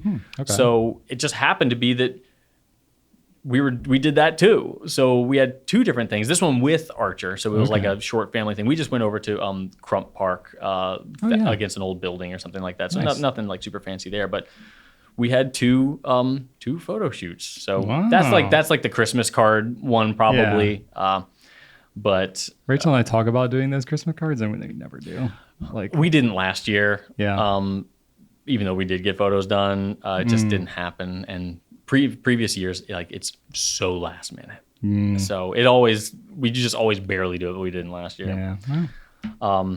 And then we went to a musical from the movie Mean Girls. So with Lindsay Lohan, Tina Fey. Oh, you've seen? Okay, that's a guilty pleasure. I love that movie. It's a great movie. I love that movie. So they have a musical. I didn't know that. I mean, why not? It was. I feel like they've musicalized a lot of things. It was so good. Yeah? Yes. So we saw it at Altria, and the background was 100% LED displays. So if they wanted to change location, it just, like you're in a school, and then you're out in the park, and then you're in another building, in a house, bedroom, and they had flats, but the flats were LED panels. So they'd move this flat over here, and it represented a bed, and then it was the craziest thing, because like even if a character wanted to have like a vision or like a dream or just a thought, they could have this dream, the whole background would change, and then they'd snap out of the dream, and then it would come back, and they'd finish their thought. Like it was like watching a movie. That's crazy. Because they were able to change it on the fly like that. So it kept my attention really, really well. And the songs were super catchy, and in a weird way, I liked it better than I liked Hamilton, because I had listened to Hamilton so much. I was like crazy about it. Me and my wife were just like, Hamilton. Yeah. I had a bootleg from the Broadway show in New York with the original cast. And when I finally saw it live, I was like, okay, it wasn't as good as the original, But that was because I just had it in my head. This one, I didn't even know a Mean Girls musical existed. So I'm just like, all right, Mean Girls, I guess. Expectations I kind of remember that movie. Yeah. But yeah, so it surpassed my expectations. But it was a lot of fun. So we did that this past weekend. Neat. And then this one you're gonna have to explain to me. I don't understand. Well, I this. purposely left this one vague because It's vague. it's crazy. So Shannon got an allergy test, with the back and the arm just getting poked I've all the time. I've done the prick oh test yeah, and so all she's that. allergic to everything. No surprise there, including dogs. We found that out, of which we have 2. Of course, that's not going to change anything. She'll cough her head off before she'll get rid of dogs. Yeah. So we found that out yesterday. She texted me all this information, and then no fewer than like an hour and a half goes by.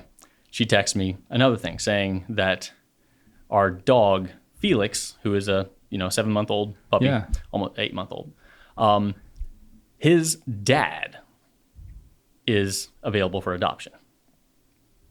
We met his dad when we picked up Felix, months ago, and he was super sweet, super adorable. Reminded me of my first dog, Ollie. And Shannon's like, "Hey, how about Hank?" Oh my gosh. I was like, a third dog. You just found out that you're allergic to dogs, and you're literally saying, "Hey, how about another dog?" So she must really love dogs. She does. Yes, So you'll get a third dog? Saturday. Oh my gosh. How old is this dog? He's only 3. He's only 3. Okay, wow. So they can really get right to it, huh? Yeah. And so he's being retired as a stud or whatever. I don't know how that works, but okay. The breeder was like really picky about where he's going to go because she really loves him, and but she said that she would really knock down the price if he went to a house that has one of his puppies there. So it was too good to say no to. Wow. And so, oh my gosh, you're gonna have 3 dogs in one day, in hours. Like all of a sudden, like with Felix, she spent a year saving up. Oh yeah. And then months more, like planning. We saw pictures of him every week as he grew up to be, an age that we could take him. And then now all of a sudden, like in a matter of hours, we're like, okay, now we have Felix's dad, Hank. Wow. Like, okay, Hank. All right. Yep, Hank. And he's a thick boy too. He was like a log with stumps. Well, he's been busy, I guess. I mean, he's just... I don't know how that works, but... I remember seeing him, and he's just like, just a lot of dog, just a loaf. Hardy. Yeah, he's a hardy boy. That's what Felix is going to turn into. I think he is. Like, he's already bigger than our older have dog. A couple of loafy... Yep, a couple of loafy corgis. So I'm doing that Saturday. They're all little loafy anyway. She's like, the lady's like 4 hours away in Southwest Virginia. So, oh, wow. So it's like a trip. And I think I'm just going to do it by myself. Like, we thought, like, we could take both dogs and the kid, but... Oh my gosh, that sounds like a lot. Or get somebody to come, like, watch the dogs, but, like, it's just not worth it. So I'm just going to solo it. Wow. If you didn't already know, I have about 20 discs of Game of Thrones to listen to. So yeah, I was going to say. You got plenty of material. I'll be fine. But yes. Wow. Third corgi. In finding out that she's allergic to these dogs, within hours. Her first reaction was to go out and get more dogs. It just happened. Wow. It just happened. And must be worth it. Yeah. So, I mean, Dinah, our other dog, is 11. So, and we lost our first dog, Ollie, at age 12. So yeah, so it's like we'd like to have a companion for Felix, and we don't have but so many years with Dinah. So, getting a 3-year-old. I didn't realize Dinah was 11 already. I know. That's crazy. She's in great shape, so she might last a while longer, hopefully. Okay. But, all right. yeah. Wow. I have yet to kind of wrap my head around it, but Saturday morning, I'm getting up and going. As if you don't have enough dog hair on everything you own. Now it's just going to be worse. Well, we've started really encouraging Archer to Swiffer for points, because he's on a 10-point system. Every 10 points, we'll get him a $10 prize at Target, or usually $15 cash, but he never chooses cash. He'll always choose the toy. Okay, fair enough. So hopefully we can get him kind of Swiffering even more. You just need to attach some Swiffers to the bottom of his feet, so as he walks around, he's just constantly Swiffering. That's not a bad idea. So yeah, wow. that's my world Funny right now. How that works out sometimes, huh? Yeah. Corgis. Wow. 3 of them. 3. Wow. All right. Fair enough. Well, I don't have anything that exciting going on in my house, but I can talk about it a little bit. So I was traveling last week. That's right. In addition to going to my conference, since it took place in Charlotte, that's also where Coles of London is based, which is our distributor for St. DuPont and Visconti. And we've been working with them since 2016, 2015, something like that. It's been a while. So that was pretty cool to get to actually go down and see their space. Yeah, I always thought they were closer. I thought Charlotte was. It's about a 5-hour 5 hours. drive. Man, I didn't know it's it was in that like far the away. it's in like the western part of North Carolina. Okay. So it's like 2 hours for us from Richmond here to get to North Carolina. And then, it's like 3 hours to go to Raleigh. So you're Yeah. like sort of going there, and then it's like 2 hours west, basically. wow. That. So it was a bit of a hike. Yeah. So I went down like early Tuesday morning. Thankfully, I had this trip, and because I was driving, this is part of why I wanted to drive instead of fly. I wanted the flexibility in my schedule with Kohl's to be able to either go on the front end of my trip or on the tail end of my trip. Because it was like a Tuesday through Thursday kind of a deal. So it's like Tuesday night through Thursday, basically. So I could either have like stayed longer on Friday and then drove back after meeting with them, or drive down early on Tuesday and meet with them before the conference started. Right. So it worked out better for them. They were all there on Tuesday. So I went down and met them for lunch. Got to hang out in their office a little bit. Got to see some samples of some new things that are going to be coming out, which is pretty sweet. Can't share a lot of that, but yeah, it was cool. They got a nice little spot. Got to meet some of their folks, which is funny because like we deal with people over email and whatnot, phone and these types of things and business relationships, but I mean literally like 5, 6, 7 years. Was everybody there? Was never met. John and Mark and Michael? Not everybody was there. I don't think I've ever seen John, Mark, and Michael physically in the same spot all at once. I don't know about that, but Mark and Michael were there. Okay. So I hung out with them for the most part and got to meet a bunch of their other folks that were there. So it's like a nice little spot. It's kind of cool. Basically everybody that has a business where you ship products, you look at the shelves and you're like, oh, I know what Uline product code that probably is. It's like similar type of operation, but Right. Nice clean facility. They got a really nice spot. They have like, they're in we're in like an office park, and they're also in an office type park, but like across the street from their place is like this giant field, and there were like kids having soccer practice and stuff like that out there. It was like all wooded, mature and stuff like that. Charlotte, have you been to Charlotte before? No, never. It feels almost exactly like Richmond, like such a similar type of city. So it's like I was driving around there and I was like, I literally feel like I'm driving around Richmond. So Now- felt very familiar. Now, when we first picked up Visconti, Kohl's was not in Charlotte, were they? I think they were. They were? I think so. I think they Always? moved facilities maybe at some point, but they were I might always be. been within Okay, Charlotte. I'm probably getting them confused with luxury brands then. I think so. Luxury Brands has moved, yeah. I know They're they also in moved. North Carolina. I thought that. Yeah, no, Okay. I think Kohl's has been there the whole Okay, time. So cool. Anyway, they don't have a huge place, but it has everything that they need, and yeah, they got a good spot. So I got to have a Nice. nice lunch, and yeah, it was cool. Very cool. So that was nice, and then that kind of kicked off my whole trip. So I like drove down 5 hours, didn't even stop, no bathroom, nothing, just drove straight down there. For 5 hours? Yeah, same thing on the way back too, no breaks. Why? Just I wanted to get there. I wanted to trip. So were you like willing away any natural urges, or No, I mean I don't know. I got a pretty solid tank if I need to hold it in there or whatever. man? No, I are you not drinking Enter constantly? the website. Oh no, I'm drinking like water and everything. So you're just 5 hours. Yeah, 5 hours. Yeah, I can go 5 hours. I would have needed to stop like 3 times. Well, I drink a lot of coffee on the road. I've never known my potential because I've had children for 12 plus years 5 hours. and have never in the seat. driven alive. Yeah, Oh my god. yeah. I mean, yeah, that's fine. It's a little boring, but tee up some podcasts and Oh yeah. catch up on whatever, listen to whatever the heck music I want. Now it was cool because I was going by myself. Normally when we go anywhere as a family, we're taking the family car, but I don't know. We talked about this a little bit in the Pencast here. I put a subwoofer in my car Oh. during COVID. That was my semi, reasonable midlife crisis. Like So your bladder was probably actually being compressed being by compressed by all the bass that I Yeah, was listening to. probably. That's Maybe. that's the thing. Yeah, so I had my vehicle, and I drive like a black car with black interior. It looks like an Uber vehicle, basically, like an Uber black. So I had this SUV, and I've got this big subwoofer in the back. So like as I drove down there, of course I was fine. But then when I was down there, other people like flew in and stuff like that. So I ended up being kind of like a de facto. I was like, don't call an Uber. Let's just all like drive to the next place. Right. It was like 10 minutes to get to each spot that we were going to. Plus I get to spend more time networking with people. But that was kind of like the thing. It was the bass, and it was straight up like, the only songs that I really know that have good bass are like the ones that I listened to in like high school and early college. So I'm listening to a bunch of like early 2000s stuff. Yeah, like Fast and Furious Nice. songs. Oh my and, God. Ja Rule, So were you like Ludacris, Ja Rule? and Oh my stuff like God, that. that's amazing. Jay-Z. That's like, old amazing. school. Yeah. So and nothing wrong with that at all. Thumping away.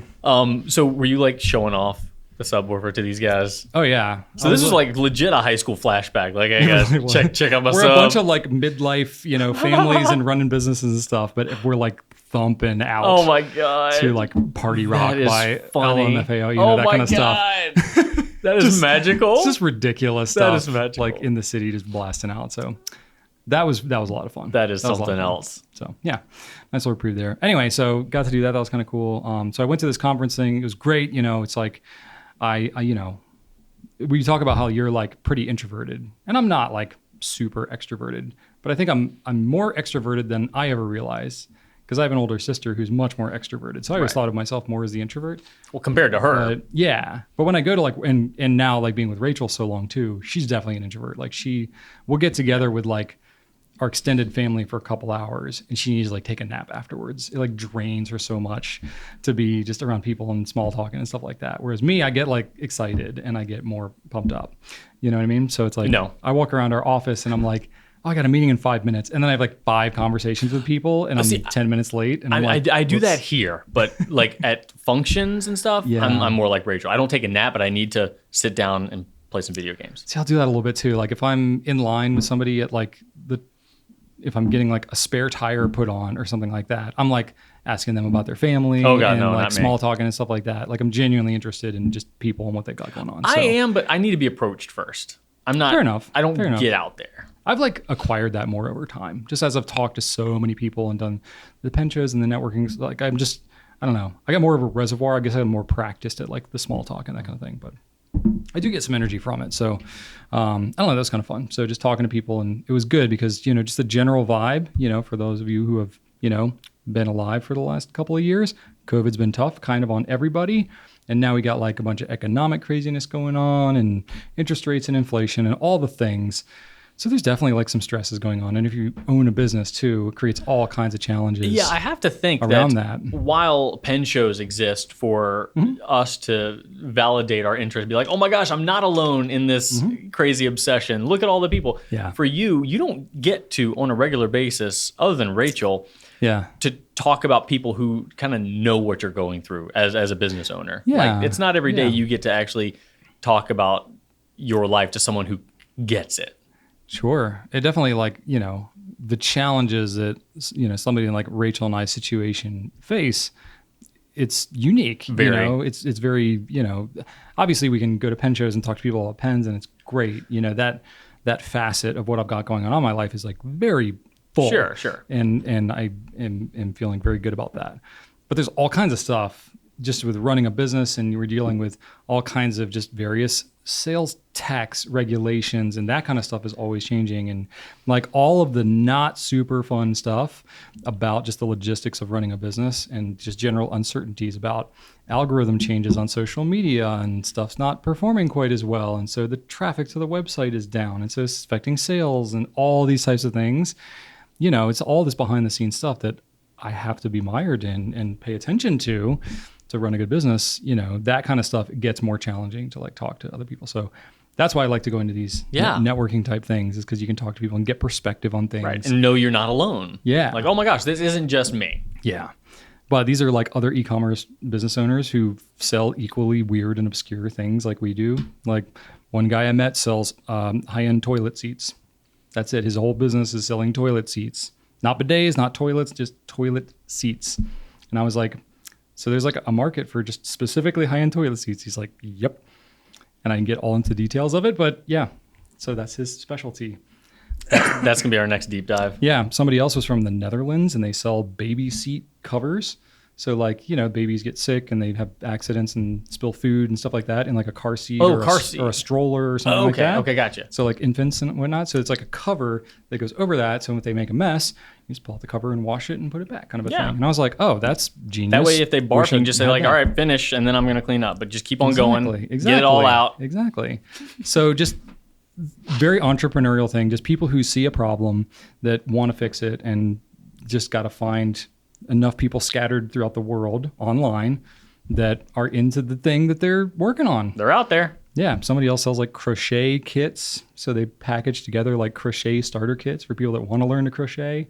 I really vibed with them because I was like, there's like a little bit of overlap in the fountain pen and like the knitting and crocheting world. Definitely. You know, still tactile, a little bit, you know, kind of old school, a lot of education based kind of stuff. When you did your segment about how to disassemble a Lamy converter, I remember somebody in the comments said, you know what, because remember you were having a hard time hooking that thing out? You know what someone said?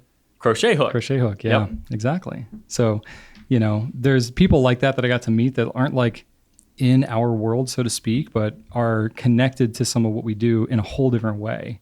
You know, somebody else produces a lot of video contents, but they sell beads, like for making necklaces and bracelets and that kind of a thing. So I got to talk to them about like live content and how they use that. And, you know, so it's like, I don't know, just got lots of interesting ideas. Lots of kindred spirits, which was kind of cool. So also, you know, there's like fun events that they try to plan at these types of events. If you've ever been to like any type of corporate networking conference, whatever type thing, sometimes they try and plan these things. So I got to, there's a Olympic whitewater rafting and like kayaking training center in Charlotte, or just outside of Charlotte. So it's like a man-made river basically, where you get to do like whitewater rafting and stuff, and you have a guide and all that kind of stuff. So I'd never been whitewater rafting, and so yeah, got Please to do tell me that you have pictures for the of first this. time. I literally like didn't even have my phone on me, because you're like, you could easily like flip out of the boat and float down this. Did you thing. bring like equipment knowing you were going to do this? No, you like rent all the stuff there. But like so they clothing and stuff. Like I brought a bathing suit. Okay, so you knew you were going to do I knew I was this. going to do it. Yeah, they told us how to. You didn't tell me this, Brian. I didn't tell you it. No, I didn't. So I got to do that, which was pretty cool. All right, was it like a, like, you know, you see these little tiny like training pools that are like basically a tub that has current in it that just recycles? No, it was a river. It was like a. So it was a long, like you were making forward motion. Yeah, I'll have some pictures to throw on here. Okay. Which, well, maybe I can just pull my Good. phone. All right. I want to No, but see. it's like a whole straight up river. Okay. So like I'll put some pictures actually. Because like they have like demo spots like thing. where you like, you know, that thing that we did, that surfing simulator that we did one time. Right, Like, it was right. actually water, but you weren't going anywhere.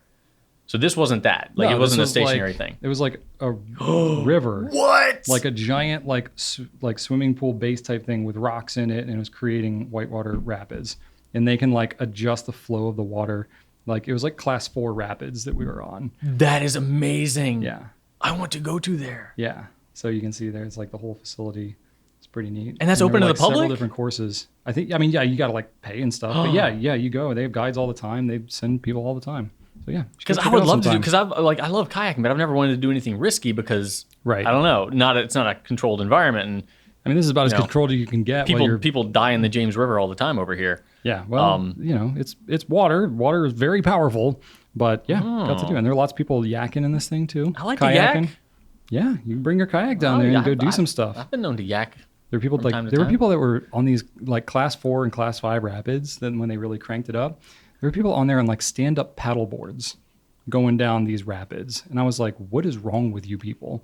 But they were doing it. They were like eating it every single time, but they were determined to try. And I was like, "These people are crazy." You see people doing like skateboard level acrobatics with razor scooters. Yeah, So I'm like, why not? Why not? Especially if you like live near there or whatever. It's Yeah. just your thing.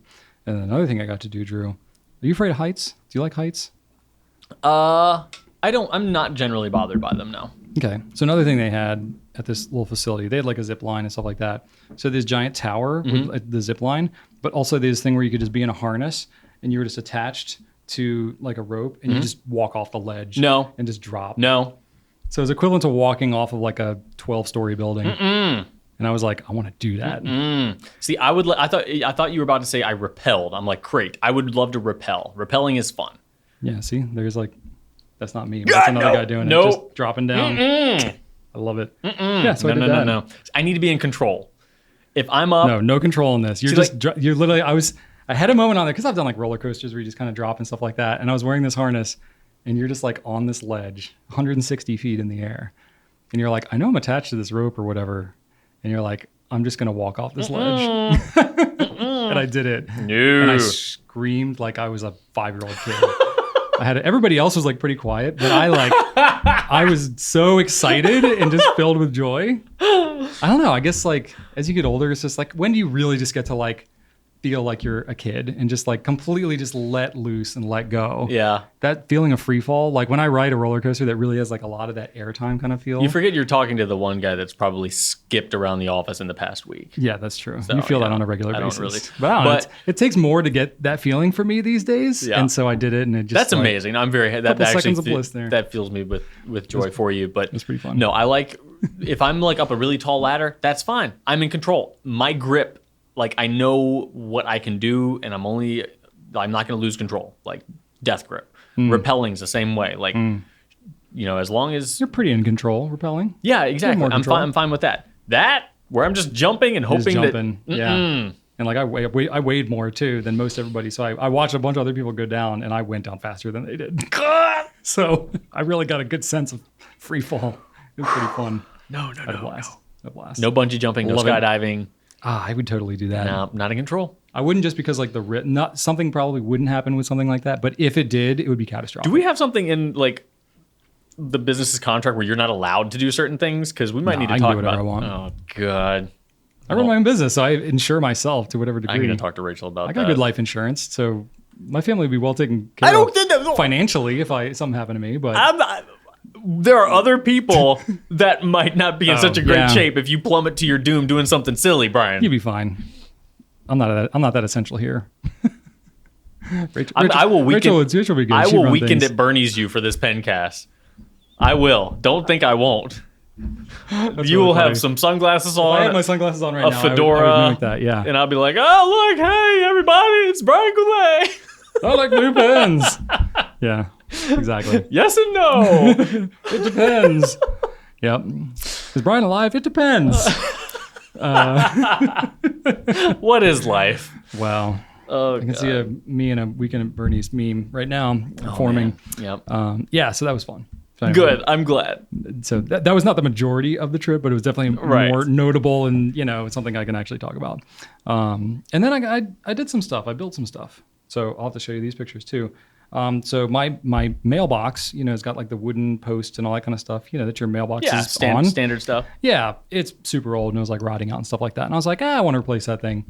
Bought the lumber like, I don't know, 9 months ago and it's just been sitting there. So I was like, Probably not in the best shape anymore. No, it's fine. Oh, It's fine. it was probably in the fancy shed then.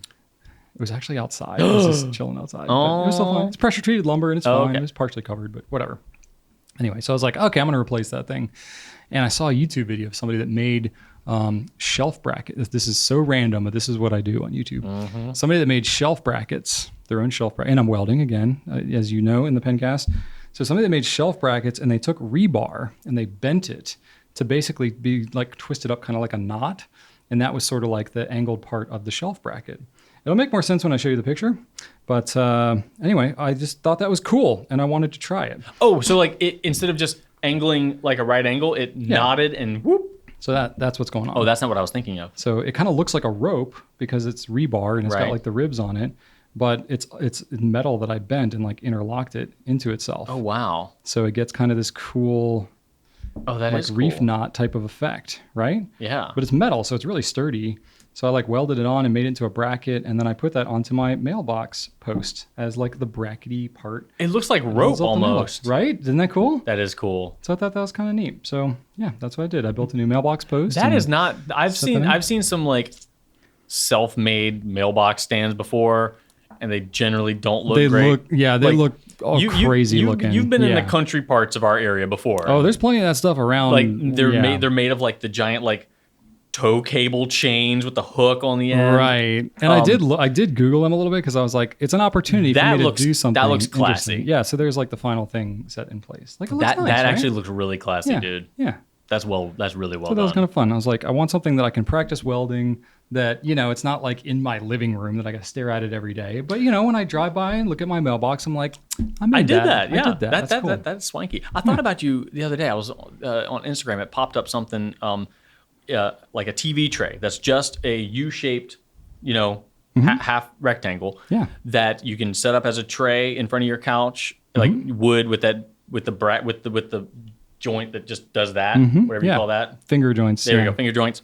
But it was the same measurement that you could either sit in it with your legs through it and have a TV tray, or you could lay it down and slide it under your couch, so it became like a hard table on one of the couch cushions. Okay, yeah. So I was like, yeah. that's a simple, fun hack that Brian might be able to do if you don't have a couch that goes open, because those have like metal things. You can't slide anything under those. We've got that now because I built a C table kind of like that. It made me think of your C table. Yeah, but the couch that we have it in right now is a recliner that has like the bar. So we used to have those and we couldn't put anything under there. Yeah. But I did get a new sofa too. That's my other eventful thing. So not to promote like the brand or whatever, because there's no affiliation, but we got a Lovesac, like a sectional sofa. Yeah. Memory foam type thing. Nice. And I just liked it because it's like building a Lego kit sofa. What's this second item under this bullet though? Yeah. First one we've ever bought. You've never purchased a couch before. Never purchased a sofa. We did for the business when we moved into this space. We've never personally bought a sofa for a home. We've always taken hand-me-down sofas. And how long have you and Rachel been cohabitating? We've been married for 16 years. And in that 16 years, you have never 16 years? purchased. 15 years. 15, 16. Shoot, I should know that. It doesn't matter. 2006. You've never purchased a That's new 16 years, yeah. sofa for your butts. Never purchased a new sofa. Oh my gosh. Yeah, always been hand-me-downs. Wow. First one was a hand-me-down from my sister. Then it was a hand-me-down from Rachel's parents. And then a hand-me-down from my two hand-me-downs, a love seat and a sofa from my parents. And then another set of hand-me-downs from Rachel's parents until now. So 16 years of marriage. First time we've ever bought a sofa. So was not excited about the prospect. We knew we needed it for a couple of years, but then COVID hit and we were like, I don't want to go buy a sofa in the middle of all this. So then we finally did it over the summer and just started to arrive in. Nice. Yeah. So it's pretty fun. But I mean, the way that these sofas arrive, it's like all in pieces. Yeah. Because there's like a base and all then modular. An arm. It's all modular. So it arrives like 20 different pieces that just comes by like FedEx. Mm-hmm. So of course, the day that I leave to go on this trip, the stuff arrived. We ordered it like 2 months ago, which is honestly not bad. I was expecting it to take a lot longer, but I guess they're getting more caught up on stuff. But of course, the day I get down there, Rachel's like, look what arrived. And like our entire garage is filled with boxes. And I was like, nice. Cool. So I drove back 5 hours on Friday, went to the bathroom, and then started building Sofaville and started working on that. Oh, gotcha. You didn't when drive. I came back. Not right away, but when I came back. When I came back from the conference. Oh, okay. Yeah. I thought you were saying like you came back just to do that and then went back. No, like, oh my God. Okay. No. But I knew okay. I had that. I knew I had that waiting for me right. the whole time. And then Rachel like couldn't park in the garage because this whole thing was sitting in there. So I don't know. I got home and I'd been sitting in the car and I was like, I need to like move my body. Yeah. So I went to town on Sectionalville. Nice. And then what was really cool, so spent a lot of time building like up until like midnight doing this because it was a lot of different pieces and you got to put the covers on. It's a whole thing. But then I built the whole like frame and all that, but then you got to let the like memory foam like poof out and kind of sit out for a while. The kids woke up and were so excited. They put the covers on all of the like pillow parts, which is like 12 different parts or something like that. And so it was all ready. So I woke up on Saturday morning, and the kids were surprised us by and I was like, wow, that's amazing. So that was really cool. Nice. I think they were excited to sit on the sofa too. So I don't know, is it totally selfless act? But still, they did it. I'm going to give them lots of credit. Yeah. So sure. Hey, the thing got done. Yeah. So there's hope. There's hope. These nice. kids become useful at some point and help out with things, beyond just like, being your children and bringing you joy and that type of thing. They actually like can functionally provide like service to your household. Like Swiffering. Like Swiffering, your dog hair. Yep. Anyway, so yeah, now we got a new sofa. Nice. First one. First sofa. Ever had. First 16 new years. sofa. My yep. God. There we go. So that's been my life. All right. Along with various yard work and other boring things. Of course. These are all the highlights. All right. That's what we got going on in our life. And now I got a couple of company updates for you. All right. So basically the updates we have are videos that we have produced. So got 2 of them. These are all thanks to Drew. Drew's been picking up my slack lately, but he went to Rickshaw Bag Works when he was in San Francisco at the San Francisco Pen Show. Did a little tour with Mr. Shaw himself. Mr. Rick. And got to tour the digs. And they put that out there. So yeah, go check that out. If you haven't seen it already, we posted that last week. And then top pens in every brand, according to Drew. You should definitely give him your opinions on what you think about his opinions of the top pen in each brand. How many brands did you do in total, Drew? I did 10 brands. 10 brands, and okay. by and large, there was agreement, but there was some debate surrounding my choice for platinum. Yeah, you had you went for it. You had an opinion about it. I feel like it was justified, and there have been plenty of people that said, "Absolutely, Drew, I agree with you," to make me feel like I wasn't off. So, fair enough. My reasoning, I still feel, is sound. Okay, well, you'll have to go check that video out and give your opinions as well. But if y'all like that, we could do more of that type of stuff. I don't know. We're trying to do some different type of content out there. Yeah, and then by time this is up, we will have brand overview video as well. Oh, that's right. Yeah, that's the one that has like 35 different brands. So in just 12 minutes. Yeah, or 12-ish. This is a Drew video. This is not a Brian video. It had to be. If it was Brian with 35 brands, it would be like 2.5 days constant live stream of Brian. I remember when I first told you I was doing this video, you were like, I was like, how is this even possible to fit all this in? But you got a way about you. We've learned our different styles when it comes to videos. It's like when you want to go deep, throw Brian in the mix. Which, stay tuned. There will be one of those coming too. That's right. Shooting some more stuff this week. So anyway, that's what we got going on. And I think we're going to wrap this thing up. All right, everybody. Thank you so much for watching. Please leave us some feedback about how we are doing. Let us know if you have any questions so that we can answer them for future pencasts.